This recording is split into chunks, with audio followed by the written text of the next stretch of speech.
What's up, guys, and welcome to Town Hall episode number 45, the Heroes of the Storm podcast, where we talk about everything competitive heroes, and sometimes there's a little bit of fluff in there as well. Tonight we're going to be talking about just pretty much what's coming with the beta. We're going to be talking about the meta shift for both tournaments and just heroes in general, seeing a lot of new stuff. And we're going to be sitting down with our guest, Mr. Greg Idra Fields, to sit down, get an interview, get an update on what EG is up to. And, well, before we get to Greg, though, before we get his introduction, I'm Solid Jake. Not a lot going on with me, but Sham2, what's going on with you? Ton of different random things. Started playing Phoenix Wright, so I'm becoming all lawyer mode. I don't know if you saw, like, I've put in even comments lately, just being like, hold it, and all that other stuff, so, The game is so good.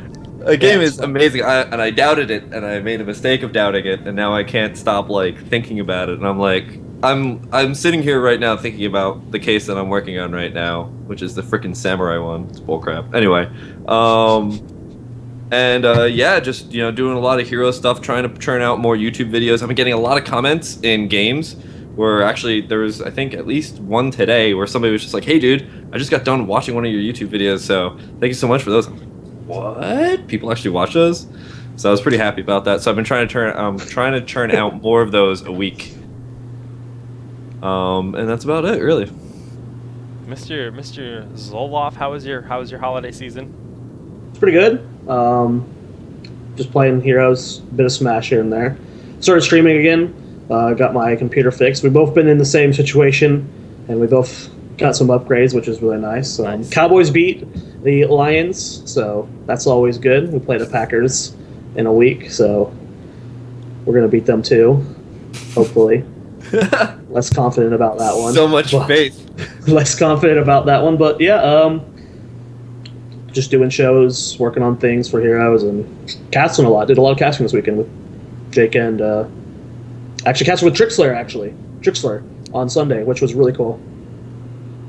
That's it though. Yeah. Nothing else. Nothing else. Just heroes and video games. Good. Yeah. That's what I like to hear. Greg, now I'm sure everyone here knows who you are, but in case they do not, why don't you introduce yourself?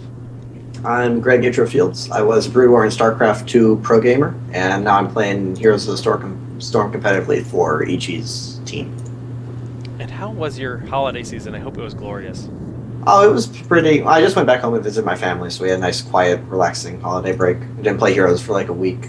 Went through withdrawal, came back, and pretty much just playing Heroes for now. School starts up in a bit, but I still have some break left. So how is Heroes Withdrawal? Is that like, do you get like a headache at first? I start shaking and eventually just curl up. You want to die in a corner because you're so bored. But yeah, it was okay though. Got through it. Got through it. That's good. That's good. Glad to have you here, man. It's always a pleasure.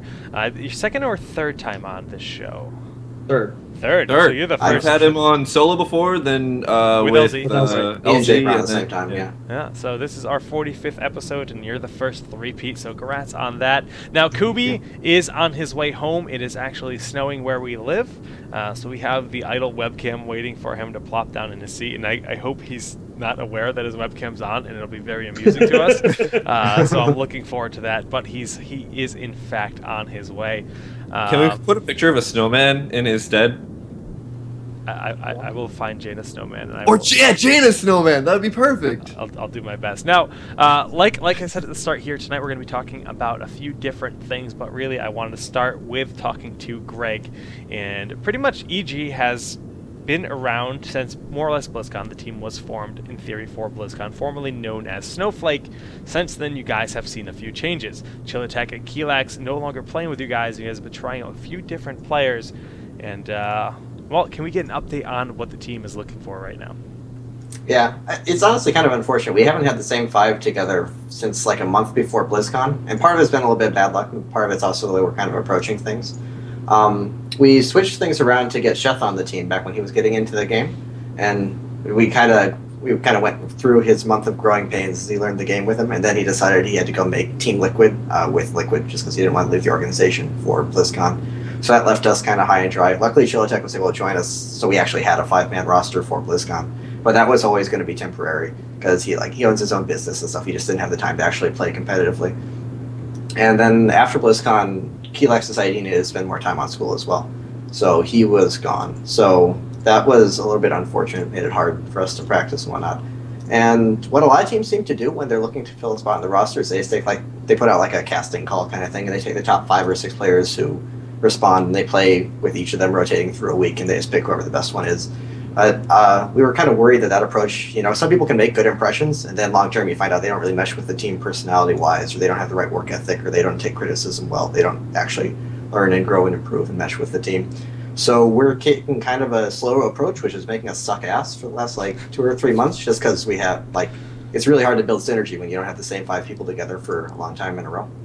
But we're just going through all the people we think might be possible. We're giving them a nice long tryout period so we can really get to know them and see how they fit with the team. Because honestly, right now, if SMG were to stop winning today, no one would remember them in 6 months. The game is just too small at this point. You can't build a legacy. You can't build anything that matters. You're not going to get a big sponsorship. The only reason we're with EG, besides the fact that EG is amazing and fantastic, is because we had to sign with them to get the BlizzCon spot. It's just it's too early in the game to really matter. So we're trying to think long term, trying to find someone who can be with us for a year. We don't have to keep rotating and finding new players. Because a lot of teams, we see them pick up a new member and they do really well for the first week, and then they get they find out there's some problem. They find out they can't practice enough. They find out that they just don't like each other or whatever, and then they're looking for another player, a couple of weeks down the road.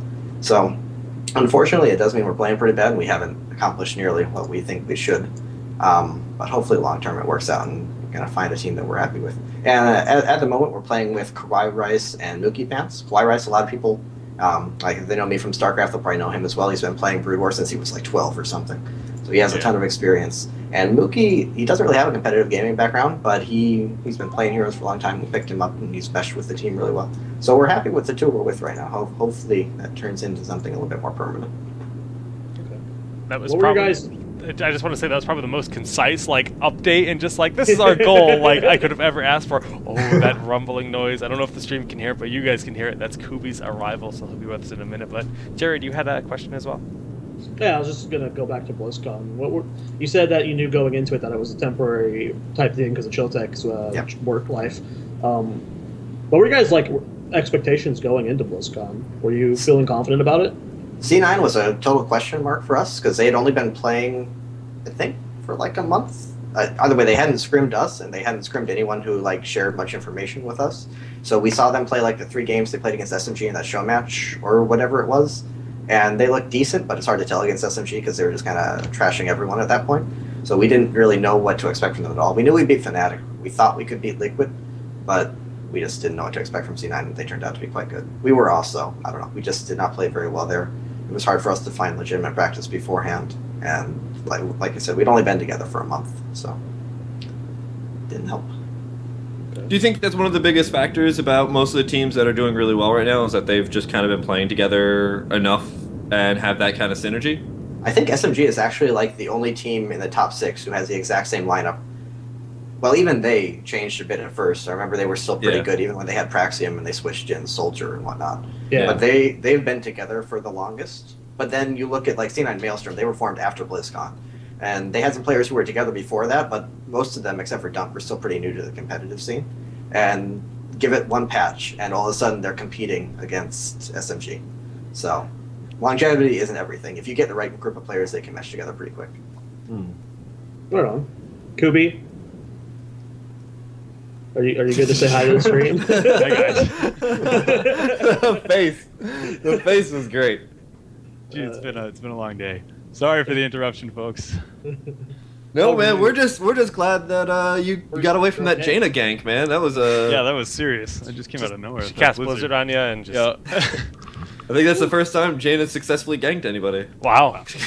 Maybe when you're playing. All right, yeah, cool. Kev, Well, hold on, Kev. That one was okay. I normally don't laugh at your puns, but good job. It has been sanctioned. Okay. How long were you waiting on that joke? Just curious. No, actually, I literally just came up with it. Okay, then. All right, I'll believe you. Don't think I sit here and prepare jokes. You do, though. I do. so we're going to allow Kubi to derail and just ask him how his holiday was. You're going to allow me to derail? I derailed enough today. Are you kidding me? Off the road. We want to know how your holiday was, Kubi. That one was good. Good one. That was a plus. Oh, yeah, holidays were good for me. I I don't have anything specific. I'm sorry. That's fine. Yeah. Well, yeah. Let's continue the discussion. okay, so whatever just that was. just to bring you up to pace, we were talking about EG and like what EG's plans are moving forward. Okay. We talked about BlizzCon a little bit and their experience there, Okay. and beyond that, I mean, I think that Greg literally answered pretty much everything EG related we ever could have wanted to ask. I have another follow-up. Oh, okay. That's, Good. Go ahead. I mean, it seems like you said you're investing in the long run. So EG is investing in you guys for a long-term type deal? I mean, like I said, it's way too early for anyone serious, either on the team side or on the player side, to be signing long-term contracts. It'd just be stupid. Like, no one knows where it's going. There's not that much value in it yet. You'd be silly to sell yourself to a team Because you would get what you might be worth, right? Yeah. So we just have a short-term contract with EG, but they follow the game. People in the office watch it, play it pretty actively. Anna Prosser, obviously, she has like her own show for it and everything. She's high up in GG agency management and all that. So they're definitely aware that we are not winning anything right now. But we've talked to them. You know, we have a manager who's keeping tabs on us. They know what we're doing. They approve of it. Like, I mean, it's everything that the tournament hosts and the casters, all you guys are doing right now is absolutely awesome. It's really cool that there is any community at all for a game in the alpha. But still, it's like $100 a weekend, that kind of stuff. It's not the big deal. Yeah, everyone is just prepping. Tournament organizers included. Everyone's prepping for what's coming ahead. And, you know, EG, they're smart enough to know that it's wise for us to do the same thing. Now, it's safe to say that, as far as you know, Evil Geniuses as an organization doesn't change any by being owned by Amazon now? I mean, our contracts are now owned by Amazon, but everything is still run by the same people. Like, we answer to the same people. Alex is still the one who's making the decisions that will actually impact us. It's not like Jeff Bezos is my boss now or something. He just kind of owns me. Well put. Very good, very good. I had nothing else big. Yeah, so, I mean, beyond that, I just kind of want to get an update from you personally when it comes to Heroes, how you feel about the various maps in the map pool, because there have been some changes to the game. There have been a lot of changes to stuff like the way experience is given from just minions on the map. So what's your overall opinion on the status of the game and the map pool that exists? Well, I mean, everything's probably going to change in like a week, so there's always that to consider. But it seems to have balanced out to a pretty interesting place where strong push lanes are really, really valuable, just because the experience you get from towers, it's now relatively accessible. It's not like you have to push all the way through to get that 12 or 1600 at once or whatever. You can get legitimate experience just from pushing down the towers. But at the same time, that leaves you really vulnerable. So the very strong ganky type heroes like the Kerrigans and Zeratul, they have their place, and there's a balance between, like, it's an execution thing. You can be successful either with a really strong push lane or really strong ganking heroes. And there's even teams like Abathur is making a resurgence, and I think he's going to be a top tier pick again if the meta actually has time to develop as it is, where you just kind of run around and, you know, maybe you give up a wall, but your Zeratul has zones at the same time, and that catches you up in experience a bit, and you just play the elusive game until Abathur starts to push and you have his ult, you can actually team fight and stuff. So I think there's a really interesting balance in the current meta. It was pretty annoying at first because everyone was just like pure damage, everyone pushing down everything, lots of squishies, tanks seemed to have no place in the game, but it settled out to a good place. In terms of the map pool, is there any map that you just despise? Mines can be really frustrating or really fun. I don't know. It's just so easy. Like, one little mistake can just completely blow everything. Pirates, or Blackheart, is still pretty snowbally. And it just punishes fighting too much. Like, if you have coins, if you have an advantage, you never ever want to fight. You just rotate, you get something pushing, and then you go for a turn-in.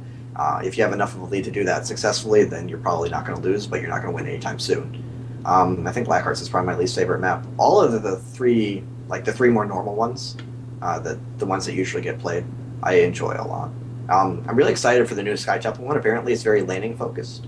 I don't know. I didn't actually play it at BlizzCon, but it sounds really interesting. I'm excited to see what that does. Because all the maps, at least, just having the diversity of the maps is great. Like, I don't care if I don't like one particularly. It's a worthwhile trade-off. Yeah, just to give a brief overview to anyone that has never seen Sky Temple, it was playable at BlizzCon. I know all of us played it as much as we could, except for Greg, because he was busy competing, and that was not in the map pool, so good on you for not playing it, not wasting your time doing that. But it is a 3-lane map. It's a similar size to Cursed Hollow, and there are it's kind of like Dragonshire in the fact that there are like these shrines almost, but when you cap them, they siege your enemy's towers. So there is basically objectives available all over the map, and it doesn't force teams to rotate as 5 across the map because multiple spawn at a time. It should be pretty dynamic. I think everybody's really excited for it to be added into the game. So, especially with that grave with the new boss that they have in it, where thing just decides it wants to wreck everybody's day, it's some of the tornadoes that you have to dodge. There's like tornadoes flying around that just wreck you. It's pretty fun. Pretty fun. Yeah. So it's going to be cool. Hopefully that gets added with the beta next week. Beta is in fact just 1 week away, January 13th, 2015. But I mean, that's all I have for the Greg interview, unless you guys have more.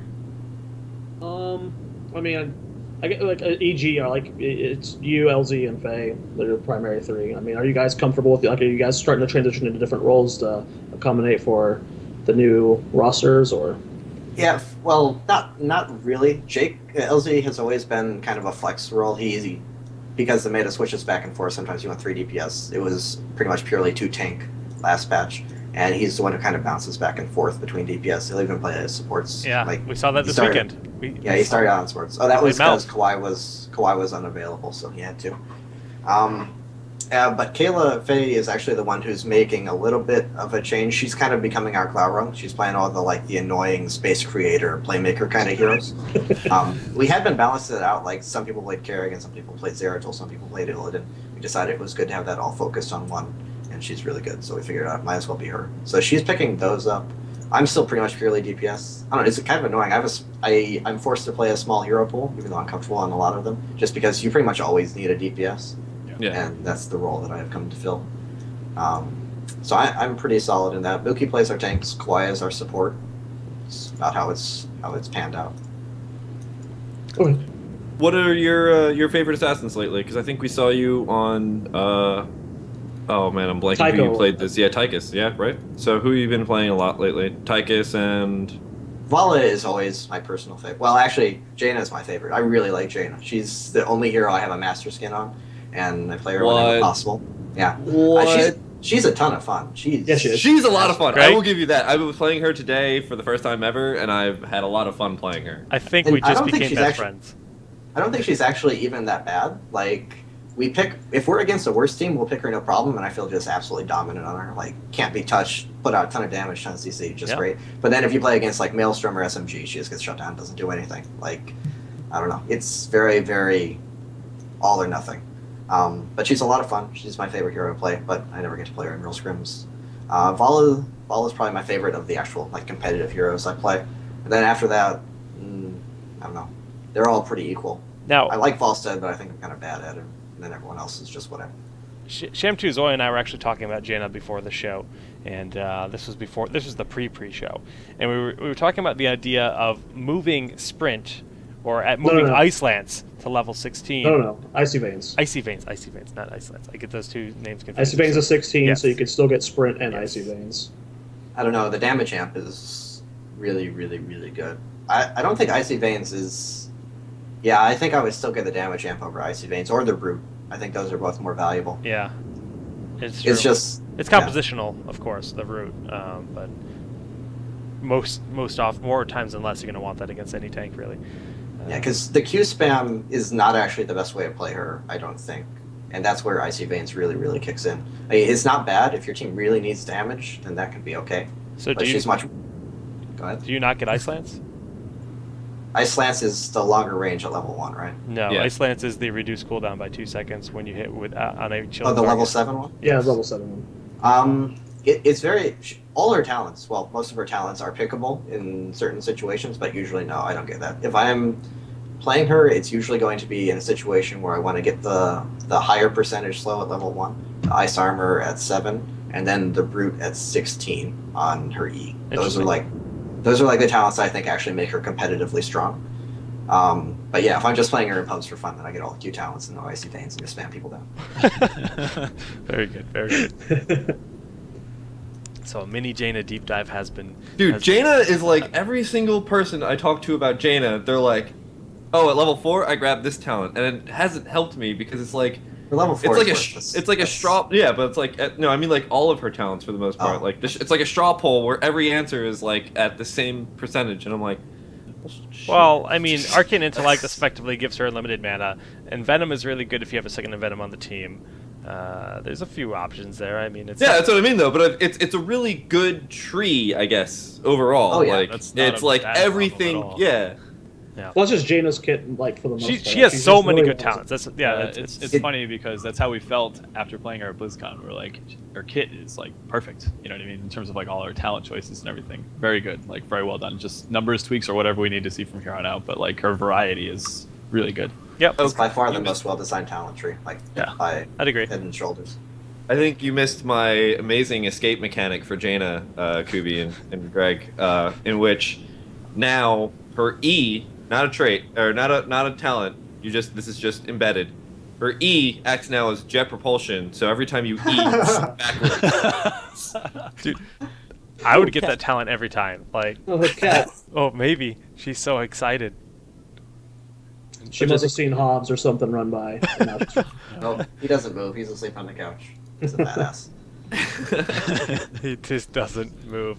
Well, moving on, I'd actually like to segue into our esports discussion since we're talking about competitive viability of Jaina. Now, a few weeks of esports have happened. It was a bit slow, and of course, our last episode being our holiday episode, I don't know how much good information came out of that. So, but this past weekend, we can start with that. We had the ESL Weekly number 5, and then just last night, we had the ESL Monthly. Now, considering we were casting me and Kubi on the first day and me and Jared last night, I only know that half of the tournament, really, but we saw some like really unique stuff. Like in the finals last night, just jumping right into it, we actually saw Hammer and Zagara picked on the same map, two heroes that, Zagara has been picked, situationally a lot, always. But to see her and Zagara, two pretty non-traditional ranged assassins, even though they're both specialists, it was cool. It was cool. And I want to hear your guys' thoughts on that. So, Greg, did you watch those games? I didn't see those in particular, but Zagara, I think, is... I don't know, we pick her a ton. Other teams pick her occasionally. SMG has always liked her. Arthon's very good Zagara. Yeah. So they use. I think she should be picked more. I think she's often the best choice. Usually, one team will get into a position at the end of the draft. They prioritize tanks. They have one good DPS. They need another, and all the good ones are off the board. I think Zagara is usually the best choice in that scenario. But Hammer actually has been getting a lot more use lately, particularly as a counter like Arthas Kerrigan with the knockback mines. But I know Cloud9 Vortex absolutely love her. They like first picked her against us once because they were worried we were going to take it. They use her a ton. Dream's Hammer is really good too. Yeah. Yeah, I Dream his hammer is quite good, and that's actually the team that was playing when Cloud9 Vortex was playing. They ran Hammer Zagara. Zagara was being played by Rojar in the finals versus SMG, and it went quite well for them. Yeah, Is that on Dragonshire? Yes. Yeah, it was on Dragonshire. Yeah, it worked well because, with Zagara Hammer, you have so much it's so hard to engage into that, and you can just delay. And with that comp, they had 3 resurgence. So once they hit 20, it was just like this giant brick wall that there was no getting past. Like with Zagara Hammer being able to zone you out, and then just if you actually get kills, well, you got to do it 8 times. Yeah, Hammer is really, really good, particularly on Dragonshire. But there's another one who's kind of underrated. The mobility is the only issue. Like, it's a really dangerous to pick around Curse or something, where you just have to be somewhere on short notice. Not having a mount really kind of hurts. You just got to get the cooldown reduction on your thrusters and stuff. Yeah, I think everyone. Yeah. A lot of people get it, honestly. It's first aid is hard to give up. Yeah, but it's still out of the question. Greg, are you still the go-to Hammer player on EG right now? I know that you were playing.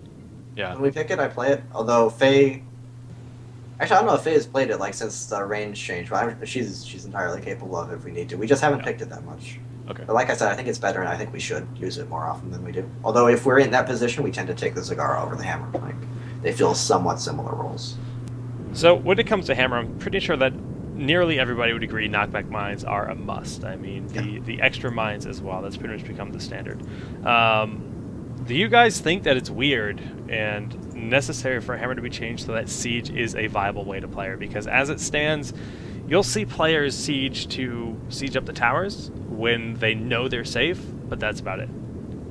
I feel it would be better as a trait in pretty much the state it's in, because like you said, it's a tool that you can use in very specific situations that does make her a bit stronger, but overall is not used as much as you would expect one of the base abilities to be used on any other hero.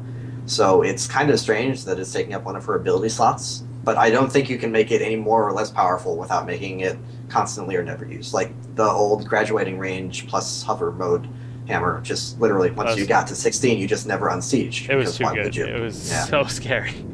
And so, like, it's just such a huge disadvantage to be immobile, or essentially immobile, in a MOBA, that in order to encourage it to be used a lot, especially in team fights, you have to make a huge, huge payoff for it. And I don't know if it's actually possible to find an acceptable balance there, where it's used a lot in combat. So. Even where it's used like 50% of the time in combat, but also balanced because you get 12 range with a hero that can do that much damage, from that range. It's just, I think it's just way too... There's no way to balance it without making it kind of like only 20% usage. I'm honestly pretty okay with the way she is now. Maybe she needs a slight buff, maybe. But, I mean, the only reason I would change her is if they're absolutely set from a lore perspective of having the siege tank use siege more frequently than it does. Yeah. And I can see them doing that. Like, they do change heroes based on flavor, and they want it to feel right. But I think she's in a pretty good place. I think she's in a great place right now. And I love the fact that, like, so much of the bottom end of her talents, like, the first half is just kind of doing more damage, and the bottom half is more of just displacing the enemy heroes with the minefields and the bullhead mines. I think that's such a great, like, mix-up, I think. Every hero doesn't need to be a Tychus. It's nice to have strong situations. I agree with you. I agree with you. I like where Hammer is. So, yeah, and I think, okay. So one of the I'd say probably the biggest thing that has changed since the last patch is Zagara has really risen to popularity, with Nova being nerfed out, not having rewind, with Anubarak no longer being a big pick. Nazeebo. Oh, what did I say? Oh, okay. You said Zagara. Oh, I said Zagara. I was like, no. I was confused too, Jake. I was going to let you finish your thought, but... Yeah. No, Nazeebo, excuse me. They both have Z's in their name. Give me some credit there, I guess. I don't know. No, Nazeebo, yes. Witch Doctor, if you will, has really risen to the popularity, and we see her first ban, first pick, so frequently. And prior to the patch, it was almost, comical when we saw Nazeebo, because everyone would get so hyped because it was such a rare thing. We had our thing, and that was like a joke, and we started doing that in those first drafts, and it's like, okay, we actually just can't do this every game because it's going to be every single game. Our voices. It's like the Ohana joke. It's just, at first it's a little bit funny, but then if it happens all the time, then it's just like, well, this is actually just destroyed now because Nazeebo is so popular. But so I wonder... Some of it obviously has to do, like you said, Nova was nerfed a little bit, and Nubrax doesn't have the rewind, so he's not picked as much. And then, so people are starting to pick Nazeebo, and people, I wonder, are getting now even better because they're playing him. I mean, it sounds obvious, but like, how much of it is because of those heroes are nerfed, or how much of it is because people are now using Nazeebo a lot more and fleshing out his kit, where he's useful, etc.? I'd say most of it's heroes, because you also forget about Tyrell being completely out of play. That's true. Judgment was a big part of typing him down. That's true. The other heroes as well. Barb, of course, was another really big counter to him as well. They're all deceased at this point. Yes. we never see those heroes anymore at all. Even then, even past that, Anubarak was another huge problem for Witch Doctor as well, because he could just go in, he could burrow use rewind, and then get back out again. So it's just... Yep. Exactly. So, go ahead. Tyrell and Anub getting nerfed into the ground, both because they were like direct counters, but they changed the meta a lot losing them, because they kind of enabled this really divey style. It would usually be Chen or one of them, just a pair of tanks that could dive in really hard, and that just made stuff that had to stand and fight like a Nazeebo without being disrupted. That made it much, much worse. And it just allowed the tanks to be very strong. But since that's now gone, it's much more damage heavy, because the divey tanks are the ones that deal with that well. It's pretty easy to kite around an Arthas or a Stitches or something like that, and those are the tanks that don't deal well with Nazeebo. So you end up with a bunch of squishy heroes that can interrupt a Nazeebo, which means Nazeebo is really, really good against that. Yeah. Unless you're playing against C9 Maelstrom, because they'll take any excuse to pick a Muradin anyway, and Muradin's actually good against that. Oh, that's a good point to make. Now, Wait, hold on a second. So, my favorite hero, Nazeebo, is good now. Kubi's favorite hero, Hammer, is good now. rising up. Rising up. Jake, all your favorite heroes have been good for a while now. I knew look it. on- I knew I see it. the look on his face. He's like, As soon as you said this. What about Diablo? How often we play? Listen, just because people don't know how to play Diablo Is this like a stew? It's like the longer you isn't a cook it, the gauge better it's gonna of how be. good Diablo is. That's the thing. Like, I play Diablo, everybody dies. You guys play Diablo, you guys just die. All right, so it's not a question of how good Diablo is. Okay. But let's talk about this real quick, just because I'm still hyped about it. But actually, I'm not sure how hyped I am about it because I don't know where it's gonna go. There is a Diablo rework coming in. Well, duh. Well, no. He's so terrible, they have to rework him. Not necessarily. They could just Wow. bump him up a lot. I mean, There's a legit Diablo rework coming in. One of the Blizzard guys, Blizz Johnzy, I believe, tweeted it out, and I've been tweeting a whole bunch of different talks about it. Because I've been like, I'm like throwing ideas at him, hoping that he's just gonna like Skype call me one day. It's like, all right, fine, shut up, we do it. But I hope they actually give him damage. It just feels so wrong for the Lord of Terror to run around just like not actually doing any damage. He's so weak. He's so. You know what? Shut up, all right? Because I played with ZPs one time, and he was playing as Tychus, and I outdamaged him as Diablo. Well, but it's all passive damage. It's all your W. Was this- It's was like this damage during the that bug? doesn't actually matter. Was this during the bug? No. This was like. No, even without the bug, he gets really good damage numbers. But it's just like your W is constantly putting out a little bit of meaningless damage. it's like the numbers Stitches. add up, but it never actually impacts anything at all. like Stitches like, often gets a lot of damage, but Yeah. like it's just slam stuff. It's not even as never good as really. Stitches. It's not bursty Counts, for damn it, it counts. Kevin only cares about numbers, not impactfulness. And Oh yeah, I'm sorry. Is Q and E Here it comes. and R? They're not like the best CCs in the game. Whatever. I'm sorry. No, for you wanna see the being best CC in the established game? bad boys. right here, polymorph, just Rex kids. Emerald win, Rex kids. Anyways, so yeah, Diablo. Maybe we'll see reworks. Other heroes we know that we're getting reworks from. Maybe in the beta, maybe later. We don't know. Lately, they've mentioned. I Raynor know they were was talking Raynor. about Murden one. It said Raynor and Barb.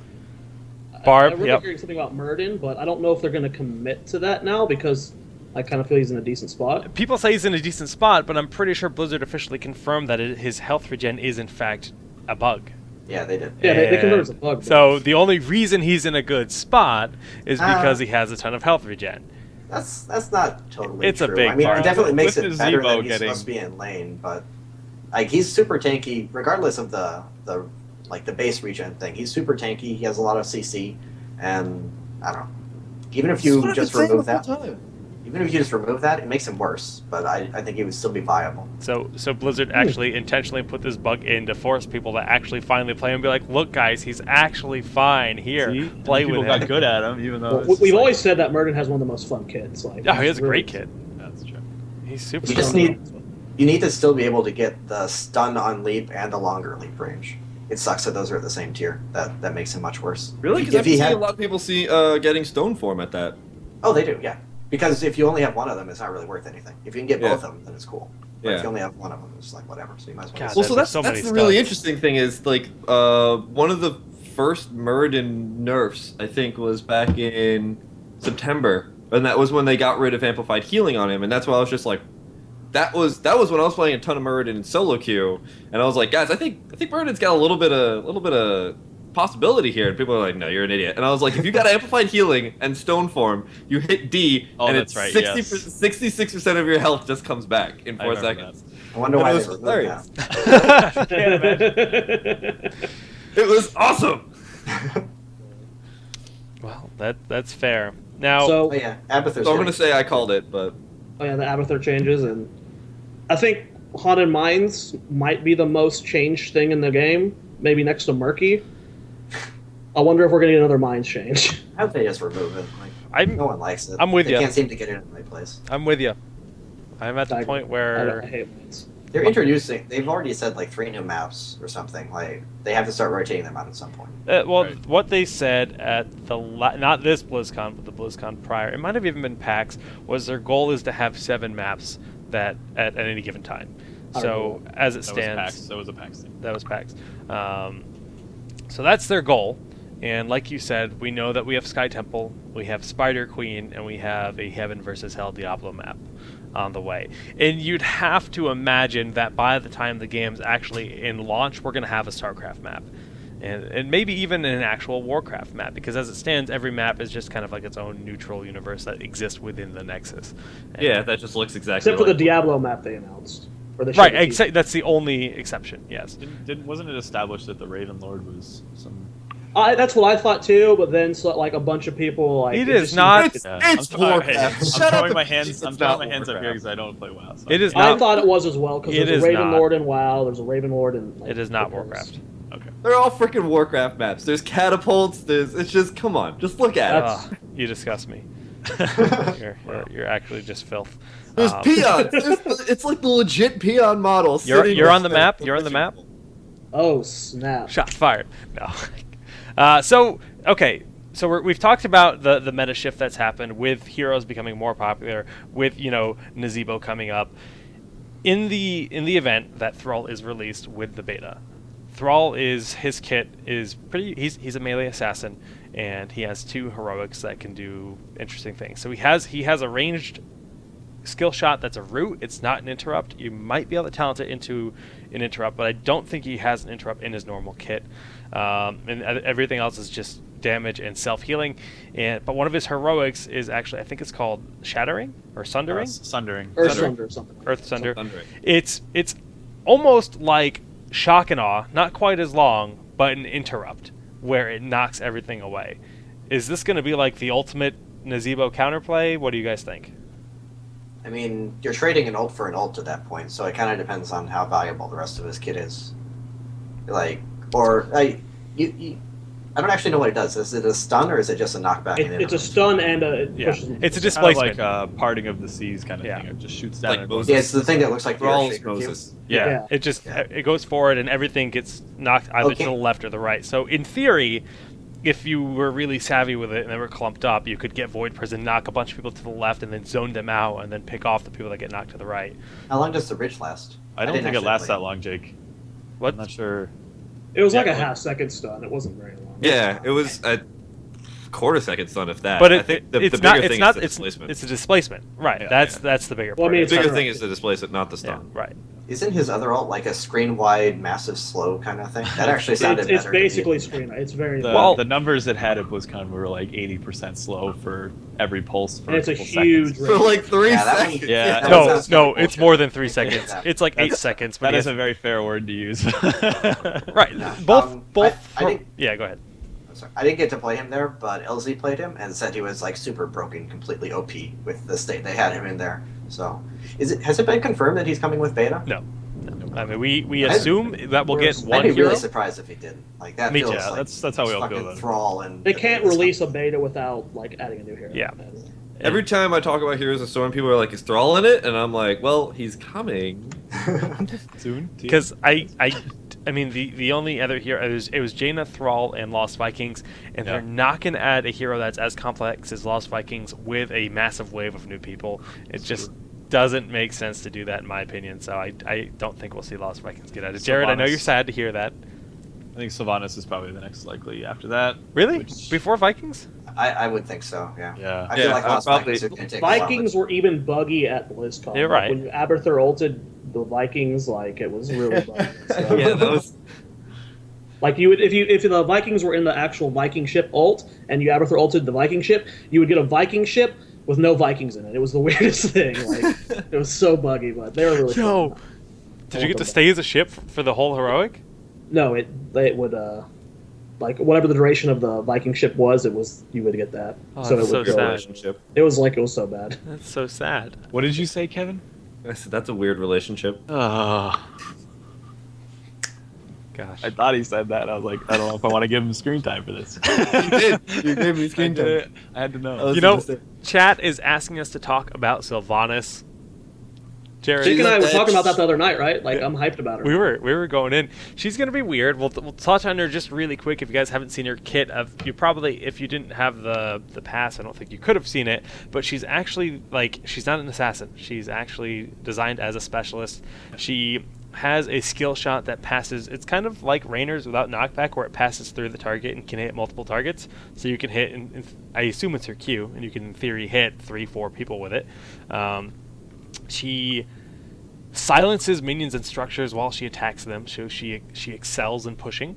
And It's a freeze, not a silence. well, okay, yeah, freezes. She locks them down. They turn black. It looks really interesting. Yeah. She has a kind of like a defensive ability where she leaves these shadows behind her that do a ton of damage. I think is that the heroic? No. That's like probably her E. Okay. It's probably her E. I don't know what her W is. Honestly. Yeah, they didn't show it. They didn't show it, and they only showed one heroic, and you can just literally control a minion. So in theory, Ultralisk, Water Elemental, any mercenary, you can then flip it so it fights for your side. I'd be really shocked if it could work on Grave Golem, because a lot of things No don't way. tend There's to work on no those. way. Yeah. Like Jaina's passive and stuff won't work on Grave Golem, but one of the single nice. That's not her passive, dude. Oh, her passive in general. I meant see. in like Okay. a lot of things yeah. won't work. on. No, but her heroic to mind control. That heroic has to have like a 30-second cooldown. Yeah, I was gonna Otherwise- say. I was just thinking that like the cooldown is gonna be difficult to tweak on that because it's gonna be very 30 borderline, seconds, useless like- or really good. What's you know? her other heroic? I actually haven't. They haven't shown it. They haven't shown it. Okay. We don't know. Hopefully something that is more viable in terms of damage dealing. I really hope it's the reverse controls thing. Reverse someone's control so their Q becomes Wasn't that their ER or original something? plan for it? Yeah, that was one of their original plans for Jaina, or for not Seriously? Jaina, for Sylvanas. Was, yeah, if I remember correctly, it was somebody was mentioning it. For like 5 seconds, your controls For are like 5 split. seconds, somebody was like, "Yeah, all your controls and everything are reversed." If That- I remember correctly, I think I heard something about So that. like your ult is your Q, kind of thing. I have no idea. I don't know about the ability. funny but I as think shit. it was You know, like someone- movement. I That'd think be so movement cool. was That would be reversed or so something. cool. It'd be so hard to do. You know, someone's about to cast like their nuke, and then you switch it so they burn their ult cooldown or something. Oh, That's no. it'd be terrible and Oh, not at all no. useful, but it'd be really funny. When like how in Hearthstone, like when someone plays a Ragnos and then you play one and your Ragnos kills their Ragnos, I'm waiting for like the duo like Sylvanas games where like someone mind controls something and you just mind control it back, like silly crap like that. Sylvanas is gonna be cute. It's like priest versus priest. Yeah, I'm pretty hyped about it. She looks really cool. I initially was upset because out of everything that's been added to the game, we haven't had. Well, okay, Jaina is technically an assassin, I guess. So Jaina's the only assassin we've had added, and Sylvanas is like a hunter. I was wanting her to be an assassin. It's fine, but I mean, how many specialists She looks play cool like enough an to be a assassin? specialist. Yeah. I mean, A lot of specialists act as ranged assassins anyway, for the most part. I mean, look at Zagara, look at Sergeant Hammer nowadays. Nazeebo. And she's like Zebra. when you compare her to the other, like every one of the specialists, outside of I guess Nazeebo, or like they're like weird. Like you got a Murloc, you got like Zagara, who's a Zerg queen, and like this is actually just like a undead hunter thing, and it's actually a specialist. So it's kind of a different change of pace from normal specialists, which is I guess refreshing. And I'm hoping she's like got presence in a team fight, like I think she like decent auto attack damage or something.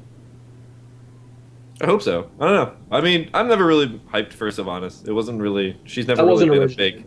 No, I've never really been a big Sylvanas fan. She's an undead archer. I don't know. Wow. Just judging from her kit, I don't The think worst. she's gonna be very good from the start. It feels like she's gonna need buffs and stuff.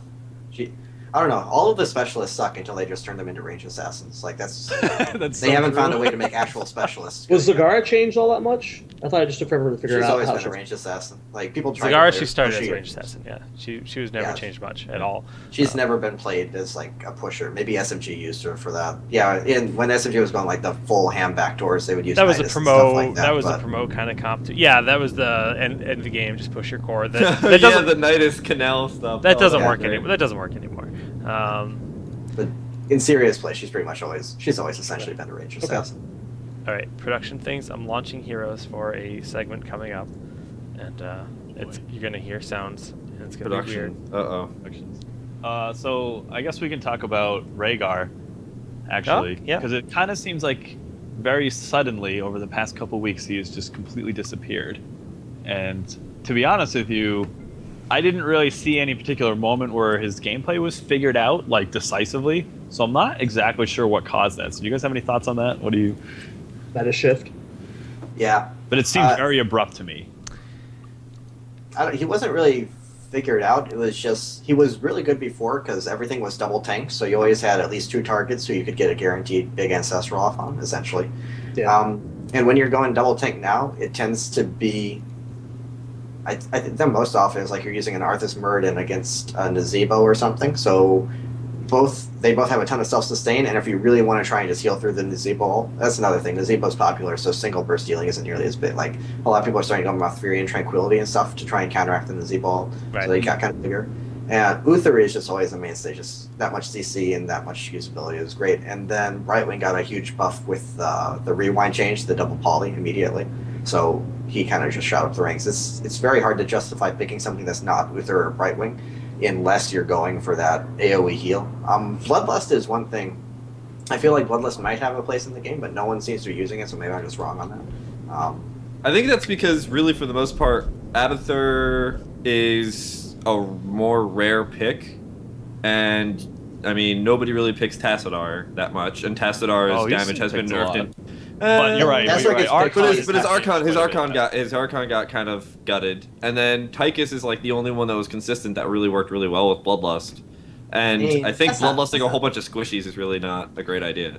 I mean, Tychus, Vala, Raynor, Zagara are all great Bloodlust heroes. It's just you tend to be lacking CC, lacking engage, and there's a lot of super mobile, like elusive heroes in the game now. You tend to have 3 assassins or whatever who aren't hard engaging. If you have 2 tanks who dive into you and then you Bloodlust, they're probably not getting away.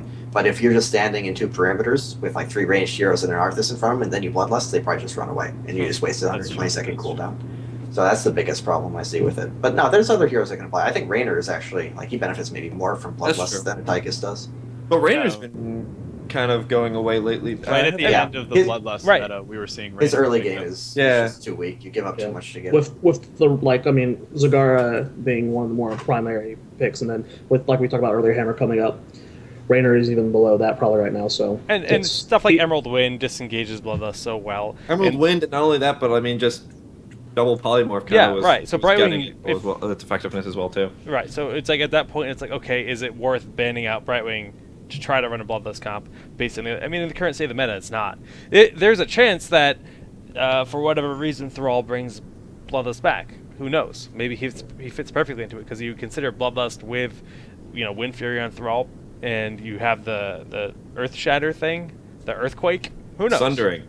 Well, the other one. The big AoE slow. You just can't get away from it, even if you have Emerald Wind. I mean, maybe it works out. I don't know, but I think Thrall has to be alive while that's going off for the effect to continue going off, though. That is true. At least that's how it was at BlizzCon. Yeah. So he's pretty tanky though, isn't he? Well, his self is insane. Tanky was because his trait was like, oh yeah, get 3 hits off, get 50% healing or something. It's about 20. It's about 25. It was 5 hits, KFK. 5 hits. 5 hits, you get about 25% healing, and it's with Wind Fury. You go. That happens like immediately. So. Yeah. And like he had a chain lightning, and each proc of the chain lightning would count to one of those hits. Right. And then Wind Fury. It doesn't affect auto attacks unless it's a Wind Fury auto attack, but it's any other spell. But like you said, every target that the chain lightning hits, you can spec chain lightning to hit 5 targets, which is a guaranteed heal. You can spec chain lightning to return mana. He's got a cool kit, but his numbers seemed high. Is that cool? Is it cool when he doesn't die ever? Well, I said his numbers seem high. Okay. I mean, it's something we should expect going forward always, though. Anytime any big patch happens, or just even heroes getting added, it could shift the meta to a chance. Like, it's not like Rager got like worse, like he got nerfed or anything. It's just nothing changed. Meta has shifted. Well, actually, Totem got changed. Oh yeah, Healing Ward did get and with him losing Healing Ward at level 1, that did change his healing quite a bit, because Healing Ward is actually kind of booty now, honestly. Like, no one picks it anymore. There's no reason to. It gets it was 90% meta shift then, and then maybe the Healing Ward. That's the only nerf that he saw indirectly. And maybe they can make a difference for him, since it's Healing Totem and not Ward. Maybe his works differently. I don't know, but. They have to change it a lot more than that, I think. You get a bit of overlap there, and you get they're trying to avoid things where it's like, this looks the same, but it works different. You know what I mean? You're right. You're right. So They they would can have just make to. it look different. He already has Yeah, another they photo. need to fix it in Make some it way look so that better. it's discernible. But Yeah, fair enough. Okay. did you guys talk about Tassadar while I was gone at all? Not really, no. No. Okay. Just you because. got in like the very beginning of the show. You Okay, I don't know. I'm sorry, I don't know what I missed. Well, because I was gonna ask, Greg, you were playing a lot of Tassadar at BlizzCon. That was like your go-to hero, and Well, so we prioritize how do you Tassadar. feel? I mean, he still picked a lot, Yeah. and we even saw him banned out a bunch of times this weekend. So how do you feel about his place? I don't see you playing him as much, so. Everyone assumed I was like a Tassadar mate. We put a lot of priority on Tassadar. We just thought he was really good there, and I was our Tassadar player, so I just had to play him like every game. I never liked him that much. I think he's really boring. But yeah, he got switched. He was pure damage. Like he wasn't the support at all. He was just an assassin. Now you can build him to be just like absolutely unkillable if you get a few of the E talents. Like you literally 13, cannot die 16, unless yeah. you just go completely. Yeah. But you do give up a decent amount of damage, especially if you get the longer duration E. You give up his crits and stuff. And he just doesn't do a whole lot aggressively until he gets the Twilight Archon. But the biggest thing he's good for is he's like anti-cheese. He's a really safe lane. He has the vision, which of course helps out with that. He has the shield, which can save his teammates from ganks. So a lot of the times if you see him banned, it'll be someone like CG, because they run a lot of cheesy stuff, like very Zeratul heavy or whatever, very Kerrigan heavy. And so they'll try and ban that out to open it up. He just keeps you very, very safe. And he's also a pretty decent like third position. If you got two assassins, you don't really want to get another tank. You just want Arthur standing in front of you. No one else is going to add to that. But there's no other good damage to pick up. Then you can pick up the Tassadar. He gives you a little bit of damage, but he also helps out your tank with survivability. And he brings a lot of utility to the team. He's a good like middle of the road pick, and he's specifically good anti-cheese, anti-silly shit. Option to get mule and stuff. He's really flexible. Yeah, and he's always been having a lot of options too with his kid. So that's a good point. Healing Ward when it was good. One day, Force Wall will be a thing, guys. I promise. I loved Force Wall when it It's was so a thing fun. before they buffed Archon up. Like it was a lot of fun playing with Force Wall. That was some time ago.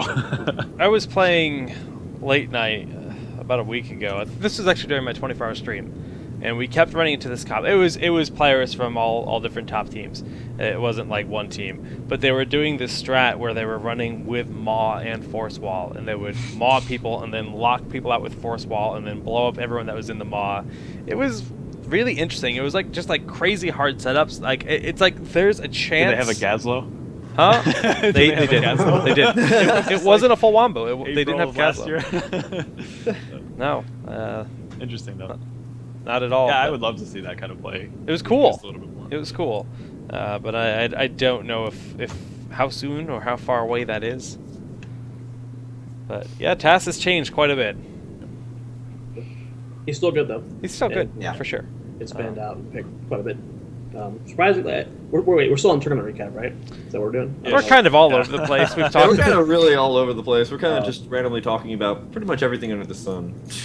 It was Yeah, I'll do that. It's interesting to see how because before it was like the big two. You had Arthas, Tassadar, then the Tyka started to get more popular as big three. Now we're at like the big 6 or 7, and like we're actually seeing some of those slip through drafts. Like yesterday when we were casting Dick, there was 2 games that Tassadar just didn't get picked or banned at all. And there was one game where Arthas just slipped through completely. Yep. Like, I mean, you're also talking about Clairvoyant, which is a team that really prioritizes Stitches, and they really like Stitches for those kind of plays. So, I think that was the game where we didn't see Arthas, right? It was Clairvoyant. Yeah. It was okay. Yeah. I'm guessing Stitches on Clairvoyant and Chen on the other team? I think it was. I know Chen was there, but I don't know if it was Chen and Muradin. It might have been. Oh, right, Muradin too. Yeah. It might have been both, honestly. It was cool. It's like, I don't know. It's cool to see where we're at because before it was just the most. It's definitely a obnoxious breath thing. of fresh air. That's great. No, the meta it's- right now is considerably better than where it was 3 weeks ago, And it's changing every week. There's is. something different going on. which makes it very exciting to I watch. mean, Nazeebo is pass like and- still priority, but right. it's like everyone's changing up things, and I like where it's at right now. Can't disagree. I want to talk about Vortex because they played really, really well versus SMG. Mainly just want to point out Chef's play because Chef's always been kind of like an average support. He never had the best plays. No offense to him, but He's in the chat right now. I'm waiting for Yep, his I know. response. I'm sorry, Chef, but like in the past, you've always been It's kind of like Assault You've never always kind liked. of sucked, but you're doing better. I just want to say I was gonna try and spin it. No, Listen, but- all right, Face all right, it, Hold on, hold on here, That's not hold how I on wanted here. to sound. But Hold on here. Let me just put this out here. We're town hall. We have to talk about how everybody's doing. It doesn't. It's not that we're trying to be mean. We're not saying Sheth, you're a bad person. We're just saying whatever Jared is saying. If I had Jeff's shovels play to hand last to you night. guys need shovels right now because it is. you guys are digging a big Jeff's hole. play last night was so significantly better than it's been. Like he was making so many fantastic. This is sounding so bad now, and I feel like shit. Way to go, guys! What I'm just trying to say is Sheth's Uther and Malfurion play last night was really good. I mean, as a support player, I'll He say stepped that up a lot. that it used to be Chef had a really solid right wing, and that was it. And like you said, his Uther and his Malfurion both were on that level of his right wing, if not even higher. And his Malf was just like we saw that engagement, the double Odin, and Chef's just like, no one's gonna die on my team. Doesn't matter if we have 2 Odins. We're just gonna live through this, and just a lot of clutch saves. It was well done. Everyone is watching. Chef, I expected it from Jake, but I didn't expect it from you, Zoya. It came out wrong. It sounded a lot more It came brutal. out exactly what. Why did you It's expect just it out of now me? you have to deal with the consequences. Can we throw Jared under the bus anymore right now? I don't mean, know if it's possible. like- I need a He's gif of a like- bus just going down over Jared. I'm working on it. His support play before was never like making these super amazing like plays, but there were moves last night like where he was actually just like he was winning team fights for his team. Like it's. Yeah. He Well, all right. completely stepped up his play last night. Like if that sounds rude, if that sounds like I'm shitting on Chester, but he looked To be fantastic. fair, Since he put Liquid support together, players it's- kind of get thrown like they don't get too much spotlight time. You know what I mean? Since he put Liquid together, his Brightwing's been one of the best. Yeah, he's always had a really good Yeah, thing. no, I would His agree Uther with and that. outplay looked phenomenal last night. Like there was multiple team fights where he prevented Emerald Win from just getting off completely, like perfectly. He was like those plays alone were winning his team fights. It was a completely different level of play. I don't care how it sounds anymore, guys. If that makes it sound we're like I just thought, laughing at the whatever. bus now. Yeah, there's just a bus over your head, and it's very amusing. Oh my goodness. Sheth looked Anyway. phenomenal last night. All the Vortex looked really good, but I just like there was so many key moments where Sheth was just keeping things in check. And I think a really good point to bring up right now is I'm pretty sure SMG is now sitting all in a house now, if I read No. correctly. just No? Oh, Just just Dread? Dread now. Just Dread? Okay. Oh, I didn't know if it was the whole entire thing or not. Because I saw Uh, Dread said that he was going to Cali, and I assumed that meant all of SMG was some of them are planning on going eventually, but right now it's just Dread. just Dread. Interesting. Best of luck to him. No, it's cool. That means he's full time. That means he's literally Yeah. dedicating all of his time to Heroes right now, and that's great. Yeah, I mean, as long as he can finally start getting some actual ranked or some actual matchmaking in instead of just playing custom games all the time. It is a little bit of a gamble, of course. This is something I wanted to bring up, and this is kind of why I wanted to bring this up, was that it's always going to be a gamble of whether or not you decide to put your life on hold to go for full esports. Mhm.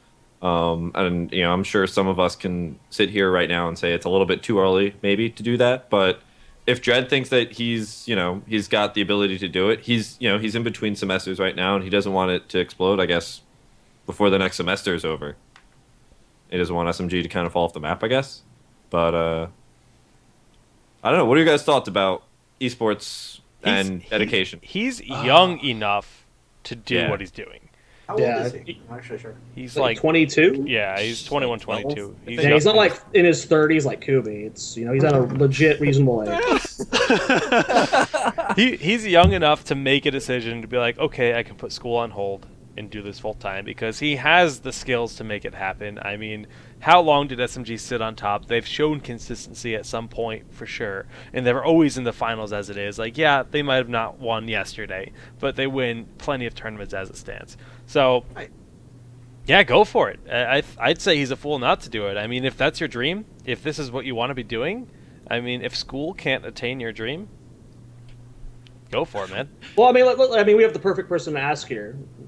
Greg, like, literally put like everything on hold to move to Korea, and then continued delaying school through StarCraft 2. So, Well, what I did was dumb as shit. I actually dropped out of high school and got a GED and fucking went to Korea when I was 18, and it happened to pay off for me. But like, if my kid wanted to do that, not in a million years. It was a gigantic, really bad risk to take.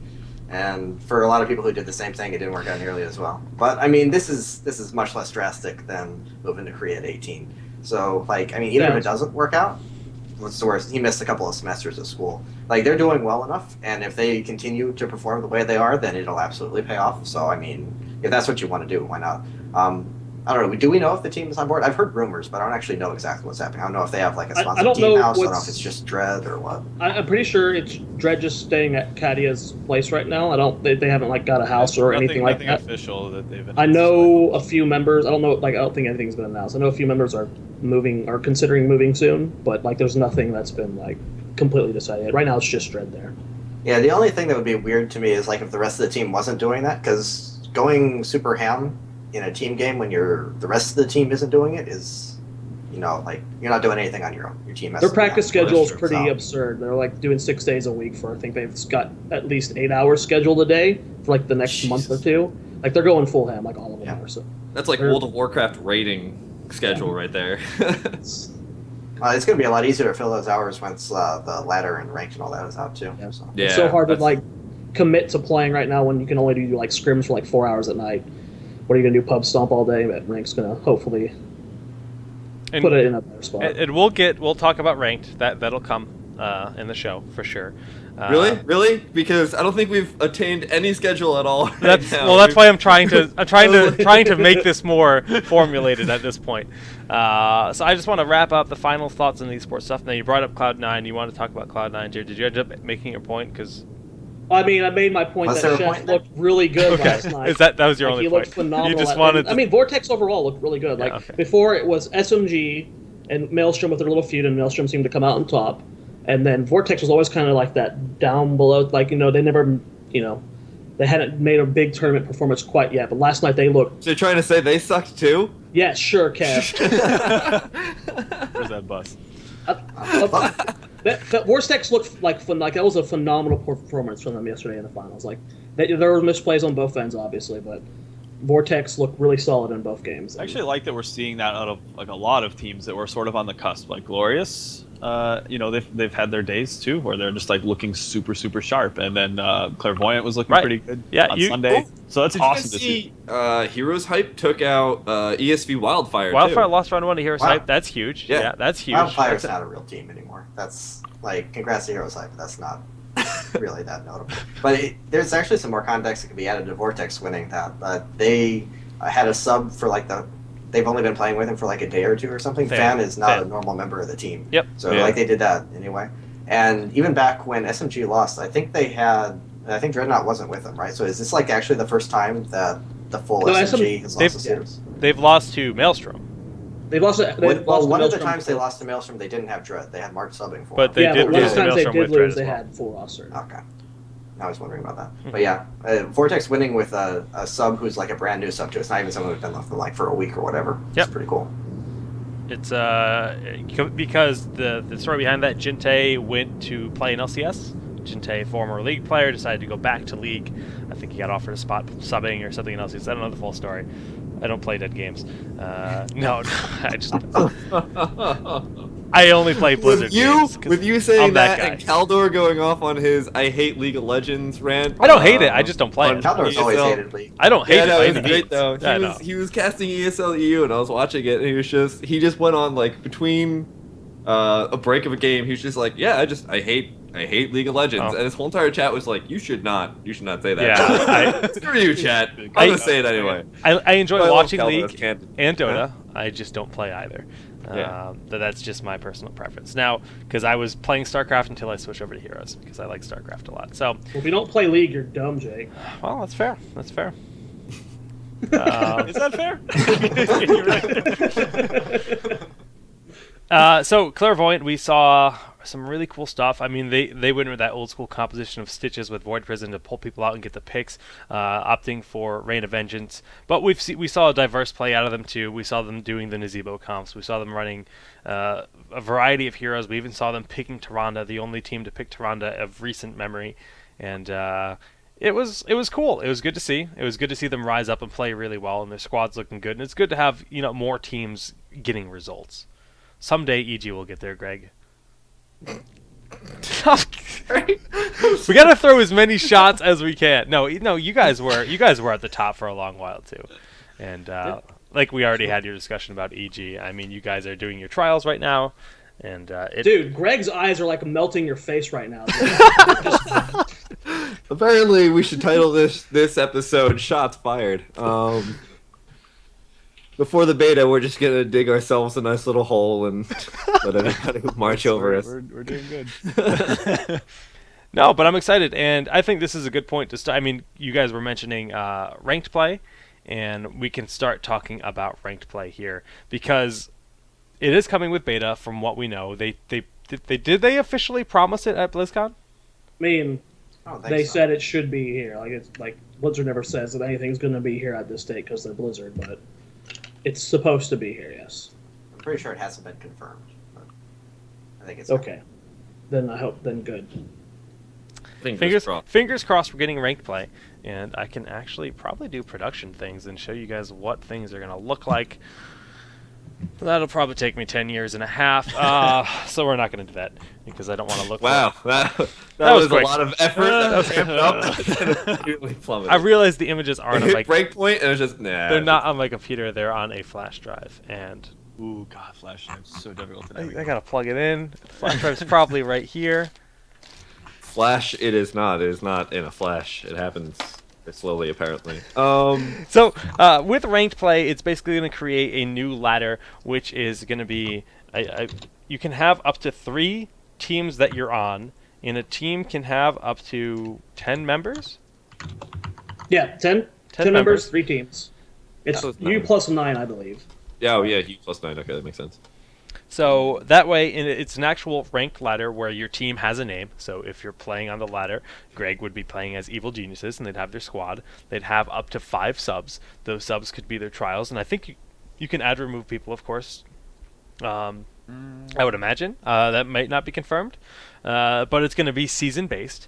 We don't know the length of the season or anything like that, but it's going to be an actual ranking where as you play, your MMR goes up, you have like an actual visual ranking you can look at. We're supposed to get better profiles on our account where you can actually go in and look at your match history, go in and look at stats and information and stuff about your account, more than just having I have a level 10 Tyrande, like what we have right now. So I think the biggest impact that I'm hoping is that it will expand the competitive scene considerably. As is right now, if you're not in with the competitive people and you aren't scrimming with the top teams, it's difficult to jump in to the competitive scene. So I'm not sure how EU does it because they get an insane amount of teams to sign up for all their tournaments, like their open 80. brackets. I think they had like 80 teams. I don't know what they're doing over there. Tournament. We like are struggling to get more than 20 over here. We're struggling to get 16. Play. What are you talking about? Yeah, we didn't have 16 but I'm hoping it will solve that issue, and we'll see a lot more teams popping up for that reason. I think in general, like the EU scene has always just been more competitive in video games than NA.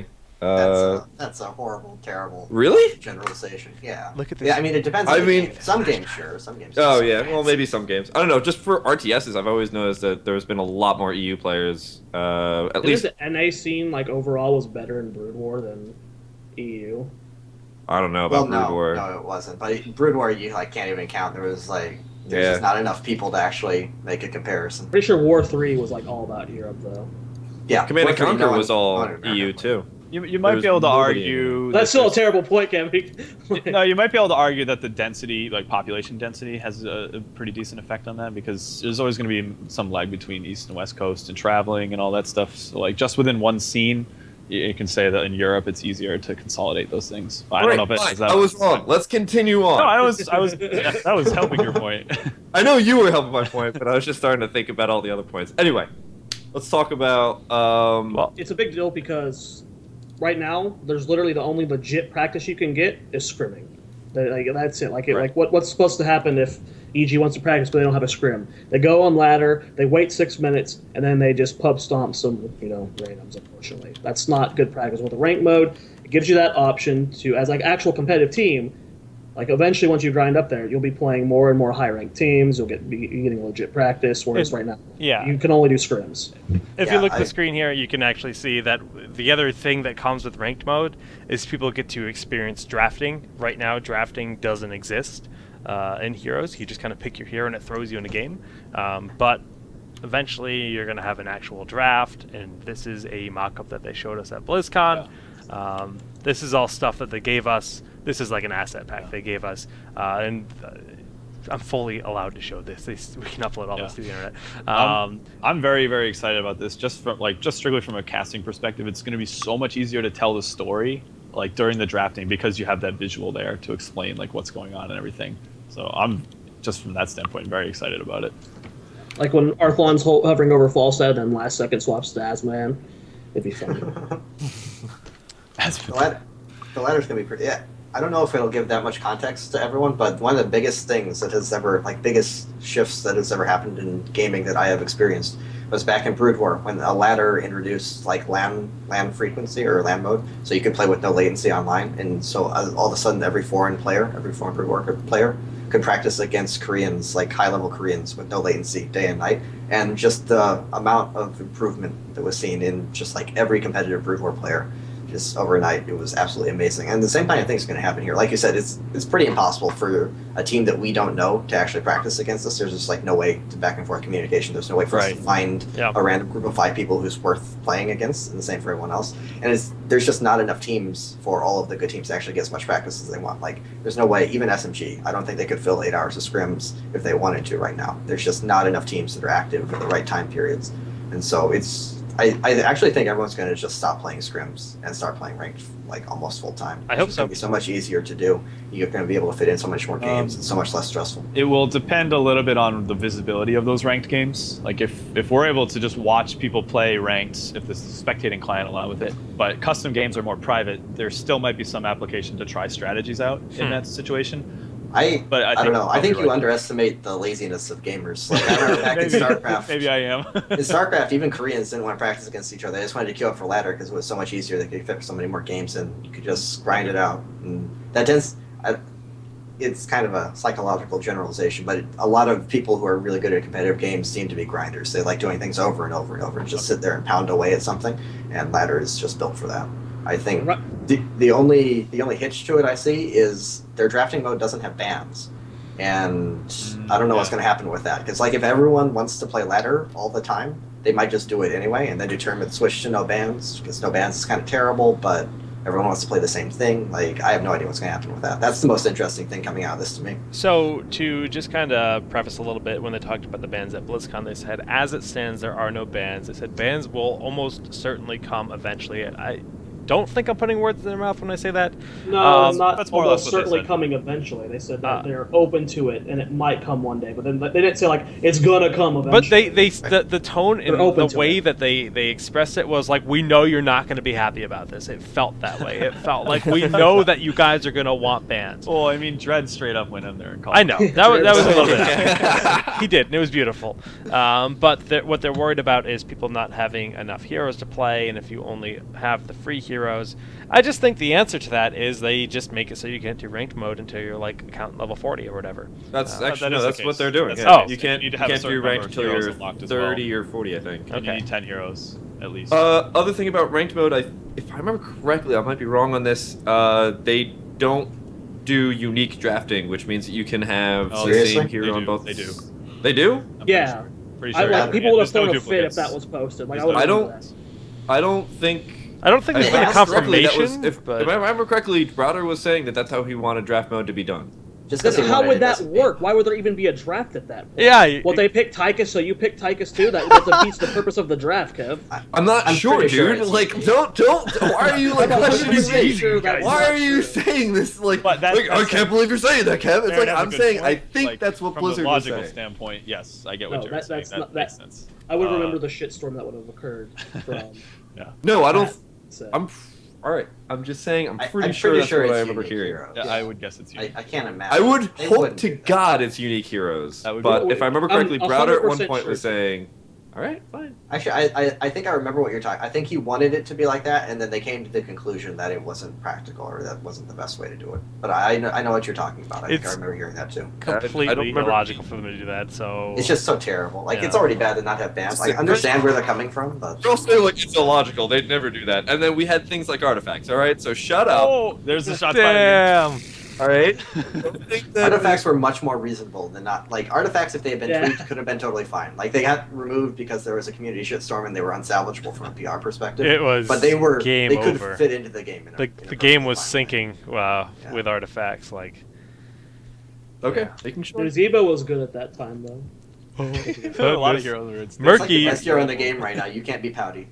Yeah, I guess. still pouty. Still pouty. Well, other than that, I mean, what else do you guys think that we'll get? I mean, we know we're going to get ranked play. Hopefully we get ranked play for custom games, or draft mode for custom games, rather. It'd be really weird for them to have like draft mode built into the game and then not make it available. I for agree, custom. but who knows? But it could happen. It's still beta, so iDream brings up a Technology really isn't good it? point. Go ahead, Greg. I'll come in after. Your cat Oh, I is was drinking just- my water. he was I making a just joking. technology. The technology is not there yet. Okay. iDream brings up a good point. And do you guys think, and I don't know if we have a separate segment for this, but we saw Soldier post about this, Yeah. where solo queue needs to be a thing. Like ranked solo queue, but only solo queue, and you're ranking up or queuing up with other people that are solo queue and climbing a ladder that way. Because there was a big huge thing- thread about it on Reddit. The biggest thing from that is you can't track personal growth with the team. Like, because I play a lot with Arthlon, Faye, and Glarong, and like when they're carrying me, like I'm getting carried. But so like even if they carry me to a high rating, it doesn't like I can't track how I am at a personal level, and that's the big thing is checking your personal growth from a solo or a duo queue is, and who has 5 friends? Like, come on, like that's so hard to pull off. Just maybe 1 friend, sure, but 5? Come on, that's tough. So I would love to see that. I think that's So I think it's a good point. I think it's Personal needed. growth. I think solo queue is really needed. I think they actually realize how terrible the game is when you're playing on your own. It's just like it's not a solo queue game. Like you have to have people you're coordinating and communicating with. I think they are going to try and see if they can get away with not having a solo queue in order to encourage people to you play with someone, you're like, hey, you're not bad. Let's group up. Et cetera, et cetera. My I would assumption. love it if that would be the case. My assumption is It's not just- that. My assumption is they're worried. I mean, from the experience I got when I did play a little bit of League and Dota, to new players coming in. But the thing is, you're not going to be a new player at that point. But just the experience of no, I want to play Rhaegar, and then you have people fighting over that character when you're solo queuing in that draft process, and you have to argue with strangers over the heroes that you want to play to formulate a good team, and then it creates a more toxic kind of experience getting ready for the game. Like even out Rank of mode does it on its own. Whether like that's what unranks for. It's just queuing with what you want. You're right. Right? You're right. That's, Actually, at least that's the argument. Like, 'cause I did play League a bit, and that's the argument that like if you don't want to play the relevant stuff, then go play unranked. Like, I don't know. That's always the argument you see there. But it's always going to be like MOBAs are just toxic in general. So Yeah. And then you have like people who like you're solo queuing and the last role doesn't play the role that you need in your team, and they're just like, oh well, I guess we're gonna lose now because we're gonna do double I guess jump. I'm gonna pick Murky. Yeah. That's always going to be a case, no matter how they design the format and Yeah. what number of people you're queuing with. I mean, solo queue in League, honestly, like everybody I think over exaggerates a lot. I solo queued almost primarily in League and played only non-ranked when I was playing with my friends because they were all like bronzies. And I didn't really have that much of a problem. You just kind of just mute everybody in the beginning of the game. It's a very different game, though. I mean, Yeah, it it is, sounds it is, obvious. it It is. sounds very obvious to say that, but like, game is just so incredibly punishing for slight mistakes like that, not working together as a team. And I solo mean, queue that- definitely was pretty awful in both League and Dota. Like, yeah, I mean, it's just the fact that you go into it thinking, okay, I'm just gonna mute everyone, fuck it, is pretty telling. That is, I don't know, and I completely agree with you. It's just, I never really kind of let it ruin my day. Was kind of like what I was It getting. could have the reverse effect in this game, though, because you can be high rated in League if you're just like a total scumbag. But in this game, if you are being a complete troll, it's gonna hurt you more than it'll hurt them. And when you get to the higher MMR ratings, you're mainly going to be playing with sure they might be scumbag jerks, but they're not going to be intentional feeders and stuff like that very often. Sure. Yeah, you have to actually be able to work with your team and not be a horrible person to win consistently at a game like this. Yeah. So if you actually make it to a high ranking, you have to have that part of it figured out to some extent. So it could actually end up at high levels being better than League or Dota for solo queue. But at low levels, they it's going care to be the more. worst. They care more about the casual level where that's not going to be the case at all. I think they would like to encourage everyone as much as possible to find groups. Yeah. I do agree though. They should have a solo queue ladder just because I think there's so many people who want it. And Yeah. you don't always have time to get together a big group of people to play, and if you're queuing up with 2 or 3 and you run into 5, that's always terrible. Especially with how many people you can only have on your friend list in Heroes too. It's a bit And with a difficult. limited amount of teams, if you could have a limited amount of teams, sure, maybe it would work out. But when you can only get 3 teams, then Yeah, but I think they're trying to avoid the problem they had in StarCraft 2, which was you had 4v4 was literally just 18 different iterations of you with 2 of the people you always play 4v4 with and just some random person that you added at one time. And it'd be That's a good point. you'd see 8 billion people in the same ladder, in the same ranking and everything. So I can see both sides of it. it's hard. Yeah, it's hard to find the perfect system. We're to see how it evolves over the next year. Beyond ranked and draft and Sky Temple and new heroes, is there anything else that you guys would like to see added to the game as it stands? Jared reminded me of this real quick though, but the lever system. Oh yeah, Just any kind of punishment would be nice. that was the funniest thing when he announced it. Oh god, but yeah, the lever system they're making you play. Well, the lever system applied when he was telling about it, it was into unranked. I'm assuming there will be if you're doing it in ranked, you'll get banned for a certain amount of times. Because how would that work? The lever system, the way it worked was whenever you start leaving, it'll start putting you in game with toxic levers. You'll only get into games with those kind of people. Yeah, But in ranked, when you have an MMR system, what is it going to have a separate MMR where you're pulling from people who are also levers? I'm assuming if you're being a lever BMer in ranked, you'll just get banned from the time period. They would just pair you up with other people that are levers, but also at the same or similar MMR. If there's a large enough population playing that fit that category. Well, if anything is going to get you to stop being a dumbass, then that'll do it. Playing with 5 other levers in ranked. Right, just a really get you to volatile. change your thing. I mean, if you want to be volatile, they're going to make the experience better for the people that don't want to deal with that. So. Yeah, but can you imagine once you get into that lever ranking? I mean, I'm not saying that it isn't justified, but could you imagine just oh god, this guy always leaves, so I'm gonna leave, and then everybody on every single game just leaves all the time. And it's a 50-50 which team can fully leave first. Imagine That's who wins. Imagine playing with a full squad of player 4s. Was that the guy's name? Player 4? Player 5. Player 5. Imagine 4 of him. That would change me so fast. I wonder if you can get back out of it because you can. No, you yeah, can. you can. Yeah, they say if you stop leaving games, you just automatically go back. Yeah. But they even say if you have really bad internet and you're always disconnecting, sorry. But if you keep leaving while in lever games, you'll stay a lever. You'll stay in lever hell. Good. I think you asked what we But there's wanted to nothing see. more infuriating than being in a game with levers and trying not to leave when everybody else on your team has left. Well, it'll just teach you not to act that way. Shame on you. I think you said you wanted us what we wanted to see added next. Yeah. Anything else in the game that you think the game the more crucial things to get added into it? More mages. More mages. So I said other than heroes and maps, any other features you would like added into the More game? mages, More mages. man. Very good. Very good. More mages. I don't know. More damage of any sort. So, it was a thing we talked about in StarCraft 2 a lot, that Warcraft 3 had, was in-game tournaments and stuff like that. And it was never something that was added to StarCraft 2. That feature would be, again, really cool for heroes, but... Yeah, it would. They're adding that to something. What are they adding that to? I think they said that for Hearthstone? StarCraft. Did they say it for Hearthstone? I don't I have know. I'm just I guessing. haven't It heard seems that. like One of the yeah. Blizzard games, I think they announced that they're going to do that. But I mean, my memory apparently is completely shot tonight. So It would be great. I mean, like you said, Warcraft had that. In Dota, you can observe live streams and listen to different pairs of commentators and all kinds of stuff in Dota, and that's really cool. So it would be nice. Legacy of the Void is getting the tournaments apparently.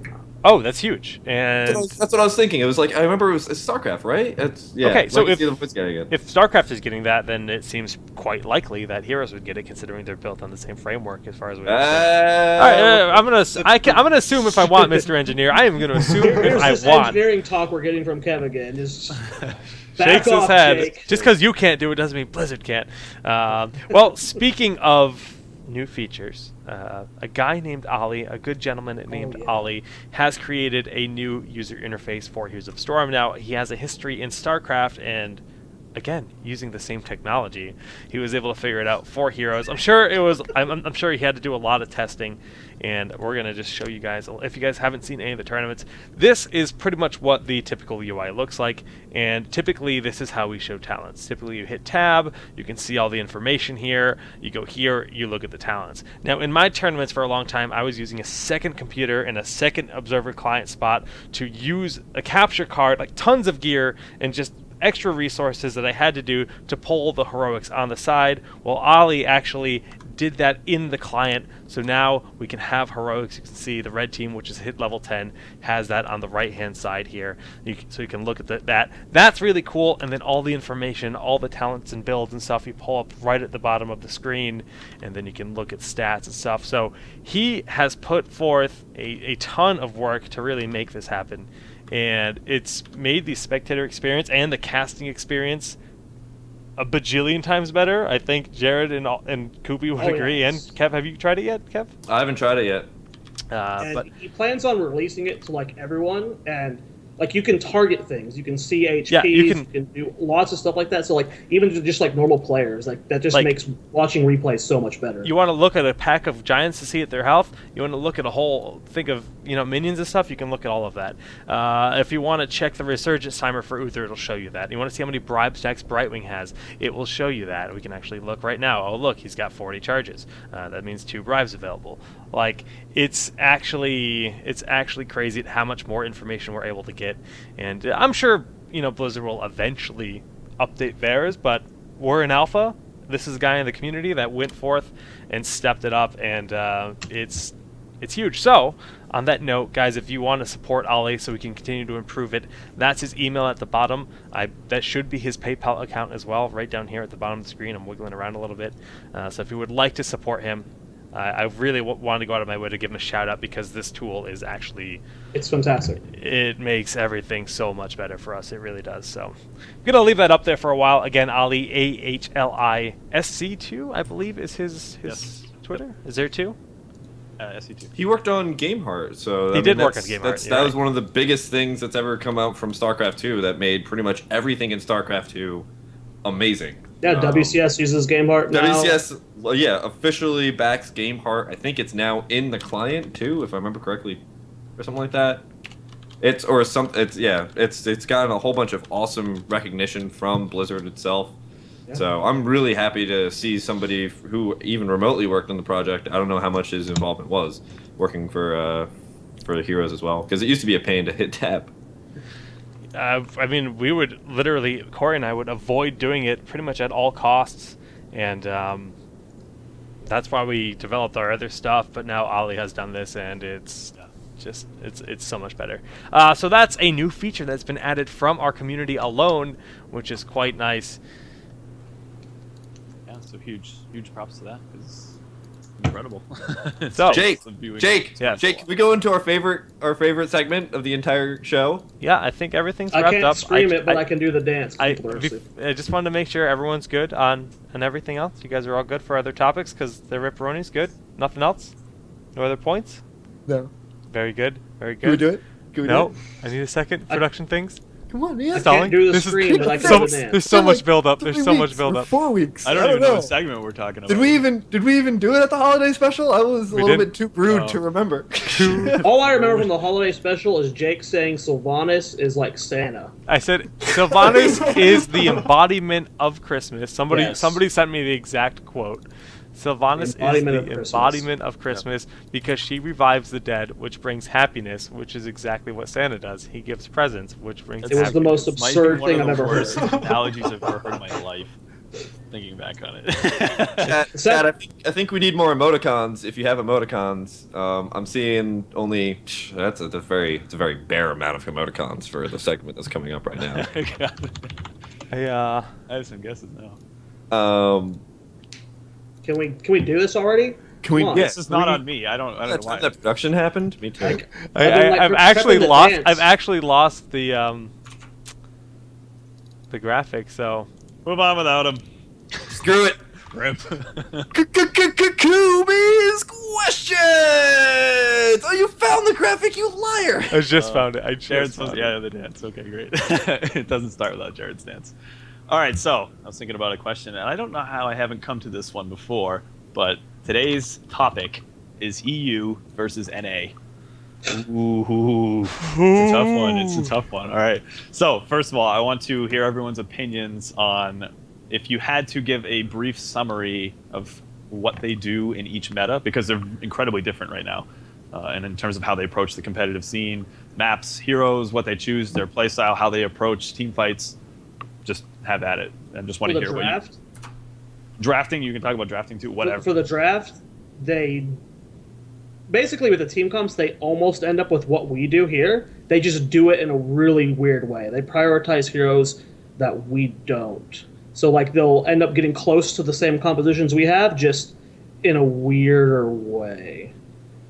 It's kind of weird to watch from like an NA meta's perspective, because they were like picking Arthas and like Tassadar and stuff last, and like not putting as much priority into Tychus. They're like picking him like third or fourth, and that's not what we do. Overall, it seems similar. Like there were a few different they play heroes that we don't normally play, but they got the same teams most of the time. It was just they got there weird. Okay. Greg, do you watch... But I've only watched one tournament, so I can't say. Go ahead. I was gonna ask if you watch EU tournaments or how much experience you have with that. So I've watched a decent amount, and we always talk about. Luki watches a ton, Jake watches a decent amount, and we always talk about their drafts and stuff to try and figure out if there's something we're missing out on that we should be working on. And it's really weird because it's hard to judge absolute quality, like relative between the two scenes, like who's actually better just because we can't play each other, right. At least not with any kind of reasonable latency. Teams like LNext, though, they're certainly very good. Like, just watching them play, you can tell objectively they know what they're doing and they do it well. And they have a lot more teams, but I feel like they'd fall off pretty quickly after the top few. But that's true of NA too. Like, if you go down below Maelstrom and SMG even, there's a fall off. And then below Glorious and Vortex, there's an even bigger fall off. So the top teams, I think, are pretty relatively equal. Their drafting is even more hit or miss. Like, early on, they were on Tyrael before us, and they were definitely right about that one. And they've been high on Illidan for a long time, and pretty sure they're wrong about that one. He needs a very specific composition to be good. But they'll play him as like a solo tank, and they'll first pick him for it and shit. He's not good like that. He needs a supporting cast, and he can be really good with the right lineup, but he needs that. And Abathur is like ban worthy there right now, and I think they're right about that one. I think Abathur's going to make a comeback. He's still really, really strong.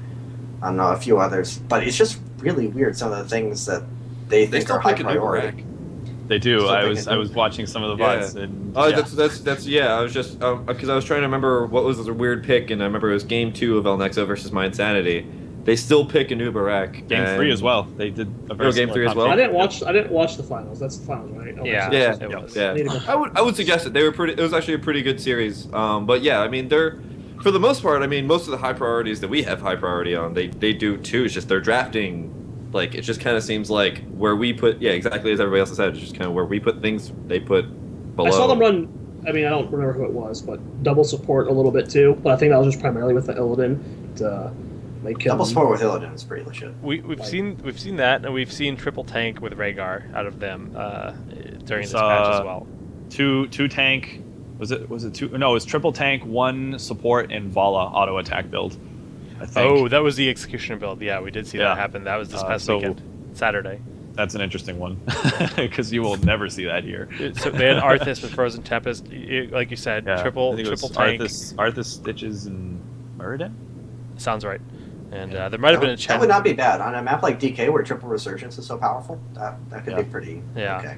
And they do some things that are just like, I think they LZ said that he saw a game with a barbarian and stuff, and barbarian's just objectively not worth, like, she's just bad now. She's decent in lane, but in team fight she just doesn't have the tools to do what her kit requires her to do to be effective. So it's really weird. They catch on. I feel like they try a lot more stuff than us. I think they're definitely a lot more open-minded.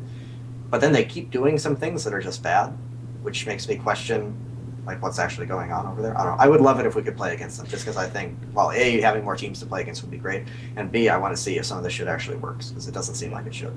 Yeah, we're all so anxious for it. We get lag going from West Coast to East Coast when we have players. Right. There's no way we can play unless we go to England, which sucks, because, but like Greg said at the start, like, I don't think we can objectively say which is better just yet. Right. Until we can actually get into a LAN, we don't. There's no way of knowing. Do you guys have any idea or insight as to why each meta might have developed the way that they have? So NA seems to have gotten into, like, almost not, I'm not gonna say a rut, but it's very grooved out. It's like, we do this is, and there's not much variation from it. Excuse me. But EU, they just try a lot of weird stuff. Like, why is it that EU is so much more flexible? Since day one, the NA community has been very, like, close and tight knit. Like, we've had the big player chat, like, everyone communicates. I don't know if this is not the case for EU or not. I'm assuming, like, just because everyone talks to each other and everyone scrims to each other, at least at the higher level, that, like, we all come to agreements really quick. But in other games, NA and EU have always been fairly different. Yeah. It's across multiple games. As true as that is, I think we're going to see a lot more diversity when ranked play comes out, because there's going to be so many more people playing ranked play. Because if you're not conscious of the competitive scene, but yet you play heroes every day, like say you're in the alpha, and you just happen to not read Reddit and see the posts about tournaments, or happen to not be in those, like you said, those discussions with all, it's very tight-knit with all those discussions that exist for the NA competitive scene. With ranked, I mean, there could be players that are incredibly talented that just happen to get in and teams formed and they try really good stuff and it just shakes stuff up. I don't know. I don't think you're going to, like, see an unknown shoot to the top of the ladder right away or anything like that. I'm talking with time, not overnight. Well, because, I mean, if someone is good right now, they're going to get noticed because we're going to play against everyone pubs, all the competitive players pub. So, and we know the people we play over and over. And if someone's actually that good, like, there's enough teams out there who are looking for a sub or a new player or whatever. I don't know.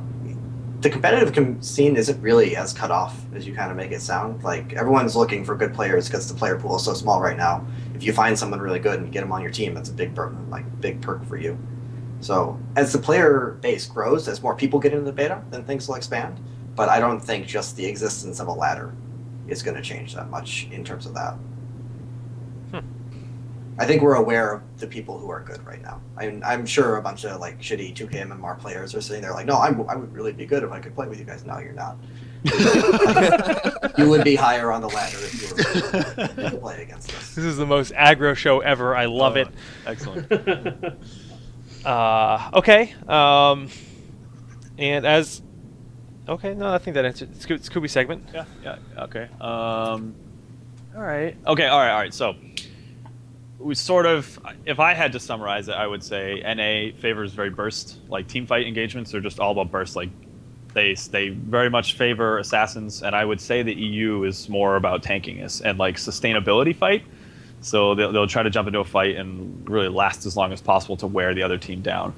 How do you guys feel about that? Is that accurate, or? You know what? That's actually kind of interesting, because I was kind of thinking about this question while everybody else was talking. And if you think about, like, the NA and the EU scenes in most other games, the NA scene is more kind of towards the big battle kind of things and, like, kind of making things very quick. Like, even in StarCraft, the EU scene has always been, I think, a little bit more macro oriented. And if I remember correctly, it happened in League of Legends as well, too. League of Legends, like, they always played a very slow MOBA style with more sustainability than they did squishy people who could really kind of immediately, like, destroy an enemy team. I know that was the case in League, because I remember when EG picked up Snoopy's team, when they first came over, it was like they had a really slow style, and then it was very hyper aggro. So I remember that being the case. I don't know if I necessarily agree for StarCraft, because... I don't think the StarCraft knowledge is that important. EU was, like, all cheesy Protoss for half the time. And NA had a pretty decent split. Like, on one hand, you have Huck and whatnot, but you also have quite a few Berserks coming out of it. Yeah. I don't know if you can really make that kind of a generalization. So when they give The Tassadar... only generalization you can make from like meta. I guess it'd be little NA versus EU has always been different from most games. Like, at least from my perspective, like it just always feels that NA and EU have always had different metas for the most part. Which, I mean, it makes sense whenever you're like, it's not an open ladder across the world, you know. But yeah. Okay. It'd be nice if it was. I have one question left. Everyone has to answer this, and it's the tough one. I need an answer, a definite answer from everyone. I know what you're asking, and you know it's coming. You know it's coming. We have the neutral ground LAN tournament tomorrow. Who wins, NA or EU? There's a neutral ground LAN tournament tomorrow? I'm saying, like, it's held in Greenland or something. Oh, okay. Jared. I mean, Maelstrom SMG would probably end up taking the whole thing. Okay. But I think I don't know. That's just such a hard thing to answer. It's terrible. There are a few EU teams that can make a few waves. But even right now, it's hard to predict who's going to win things because, like, Vortex went and just, crushed this tournament, and then you've got Clairvoyant coming out of nowhere with their silly Stitches, Seratol, Vala combo, and I don't know. It's hard to predict. I would like. I'm NA biased, so sure. Let's start some fires. NA. Okay. All right, Kev. I gotta go USA all the time, man. It's that patriotism. No, actually, I have no idea. I mean, that's really too hard. You have to weird. answer. It's a weird thing to ask because we haven't seen it happen. Yeah. So any Weird thing to ask. constructive. But no, it is a weird reasons thing to as ask. why. I mean, I think SMG would win. Are you overall. even American? I think SMG would win overall, but at the same time, I think most of EU's top teams would beat probably all the the NA teams. Actually, I'd say Maelstrom would probably win it. Maelstrom, yeah, maybe Maelstrom or El SMG. Nexo and SMG. I think our best are better than their best, but our mid-tier teams are worse than their. Kevin, that was my follow-up question. So insightful. Can we let Jake and Greg answer? Yeah, go ahead, and I'll elaborate on that. Greg, go ahead. Are the teams aware of each other beforehand? Like, has El Nexo studied Maelstrom? The competitive you perspective. mean like what the bracket looks like, or who's playing who, and then like? No, just like, like watching games. Right now, if you handed me anyone except like the top 3 EU teams, I'd have zero idea how they played. I've never seen them before. Are we assuming that everyone has studied their opponents? Yeah. So it's tomorrow. It happens tomorrow. Everyone gets teleported to this LAN and go. So no, they haven't studied their opponents. No, not as about as much as you could in one day, which would be very little. So let's say. No. I think SMG wins versus the best EU team in the finals. I'm not sure who the best EU is. It looked like El Nexo from the games I've watched, but I'm not actually sure. I'm not in touch enough.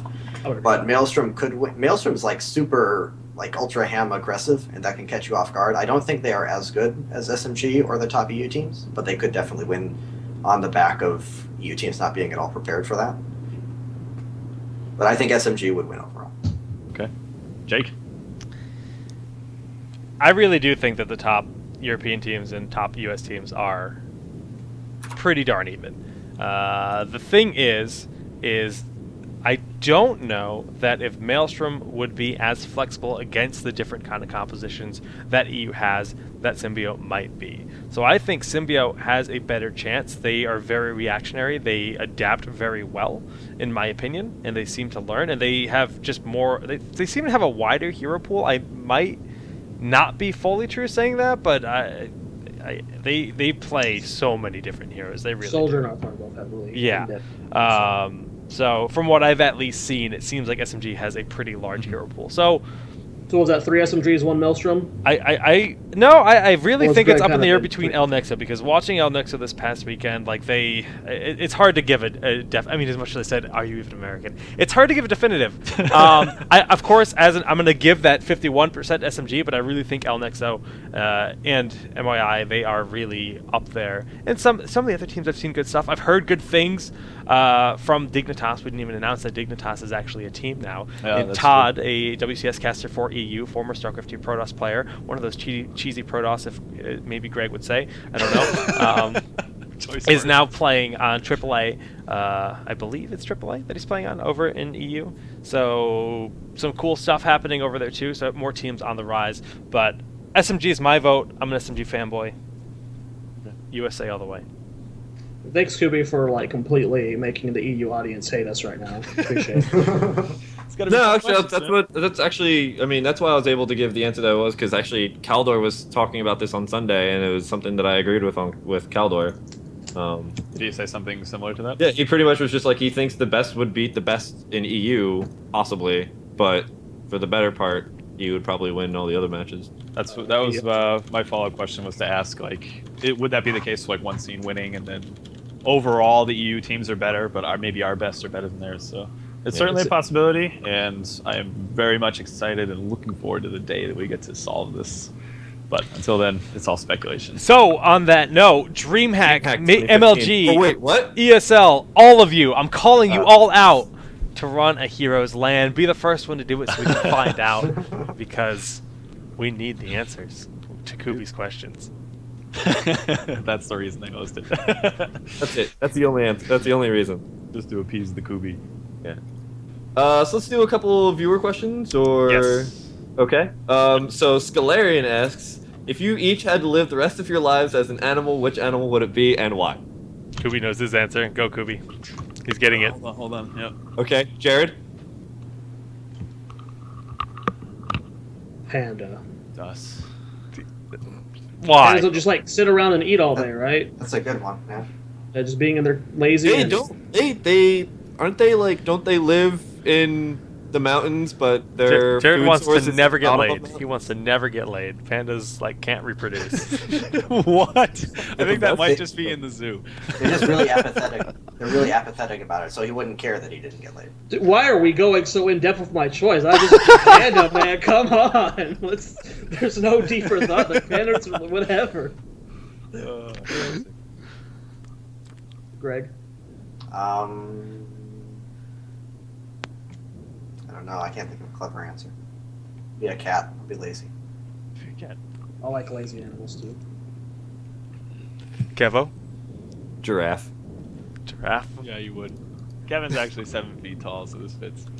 No, not only that. Have you ever seen the comic where the tree and the giraffe, like the giraffe is like a normal sized horse, and the tree is like very small too, and they keep growing up, and the last one the tree just goes "F off, man."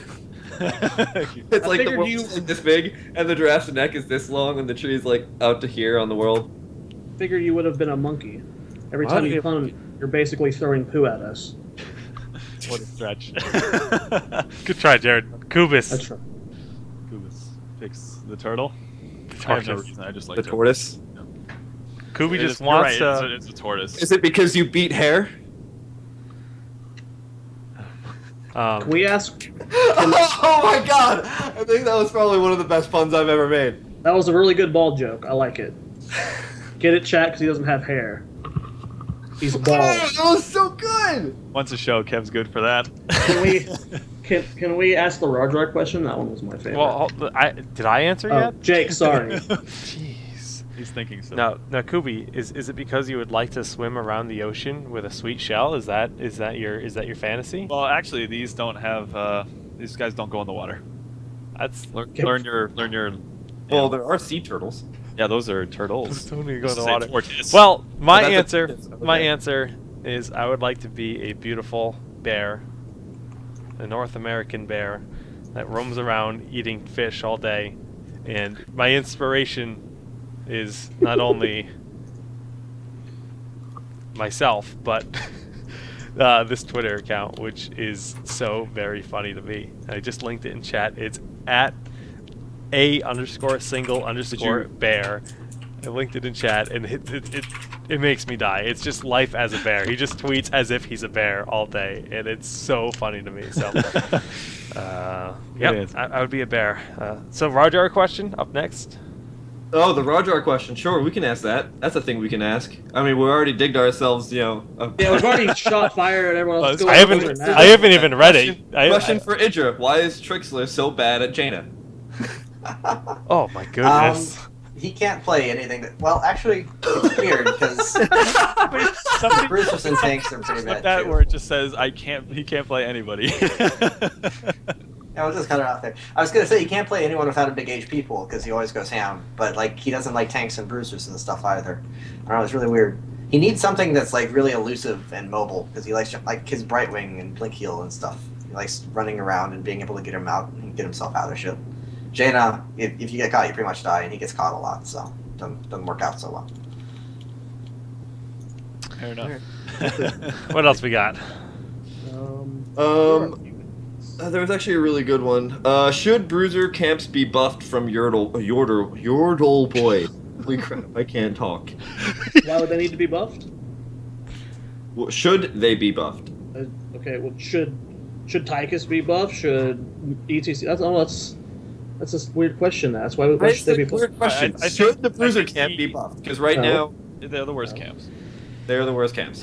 The bruiser camps have been changed 3 times. Initially, they had a buff ore around it where they buffed everything, including the other heroes. Then they made it so they had healing, and they just would push infinitely and never die, pretty much. And now they just kind of, like you said... Oh, bruiser camps. For some reason, Knights. I thought bruiser camp meant the Giants. No, Knights. I was like, why would I still call them Giants. Knights. I still call them Giants, man. Jared. I was like, bruiser. Why would you buff the siege You're Giants? fired, Why would Jared. you do that? That's I why get it you now. keep the Titans And right. now, in their current state, they are more often than less efficient than the Giants because the Giants stand out of siege, out of tower range, doing damage. But yet the Knights are harder to cap. So, yeah, I think they suck. I think they need to be improved, or Giants need to be lessened. One or the other. I'd prefer seeing Knights improved. I'm sorry, Yordle, for my ignorance at the start of that. Yordle. Was his Poop is a name turtle. Was his name Yordle? That's what I said. No, Yordle boy. No, it's Yordles. That's what I said. Yordles. Yordle. They're Is Goofy guys gonna be a from Yordle League of turtle? Legends. Chat is so good, so on point No, today. Yordles. I got a good question for That's from Greg. Are there any good? This comes from Noid Fijmi. Any good upcoming new teams?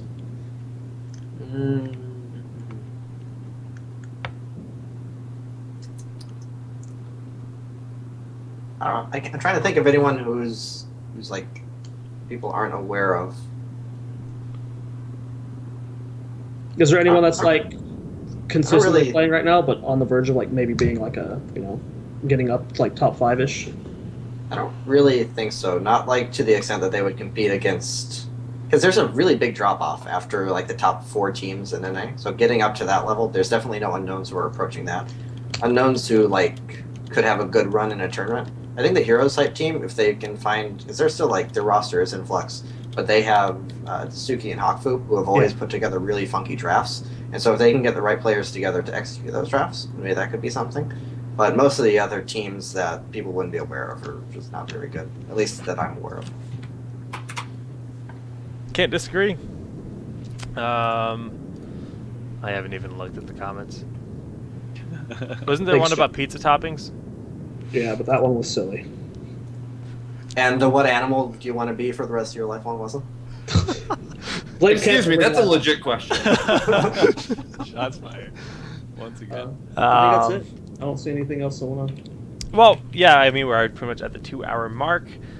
So, Greg, once again, thanks for coming on. Just want to thank you for taking your time to come hang out with us. And why don't you give some shout-outs and let people know where they can find you? Not too much. You can follow me on Twitter at Idra.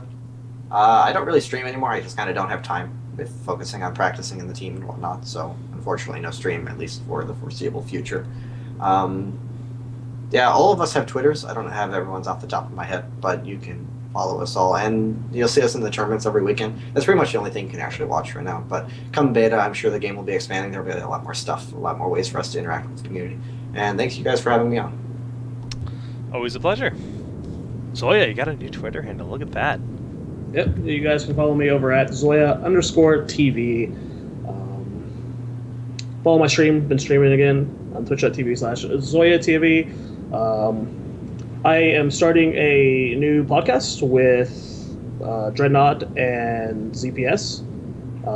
It's going to be on different nights. Going to be a different show from Town Hall. It's going to be more of a hyper analysis, like going super in depth on we're planning like an episode where we're just going to talk purely about maximizing experience gain. It's going to be not for like the newer players to watch. Like it's going to be like how to bring your play to the next level. I don't think we've come up with a name yet, but that's going to be starting on Wednesday nights, and starting within like the next 2 weeks. So be prepared for that. It'll be over on my stream.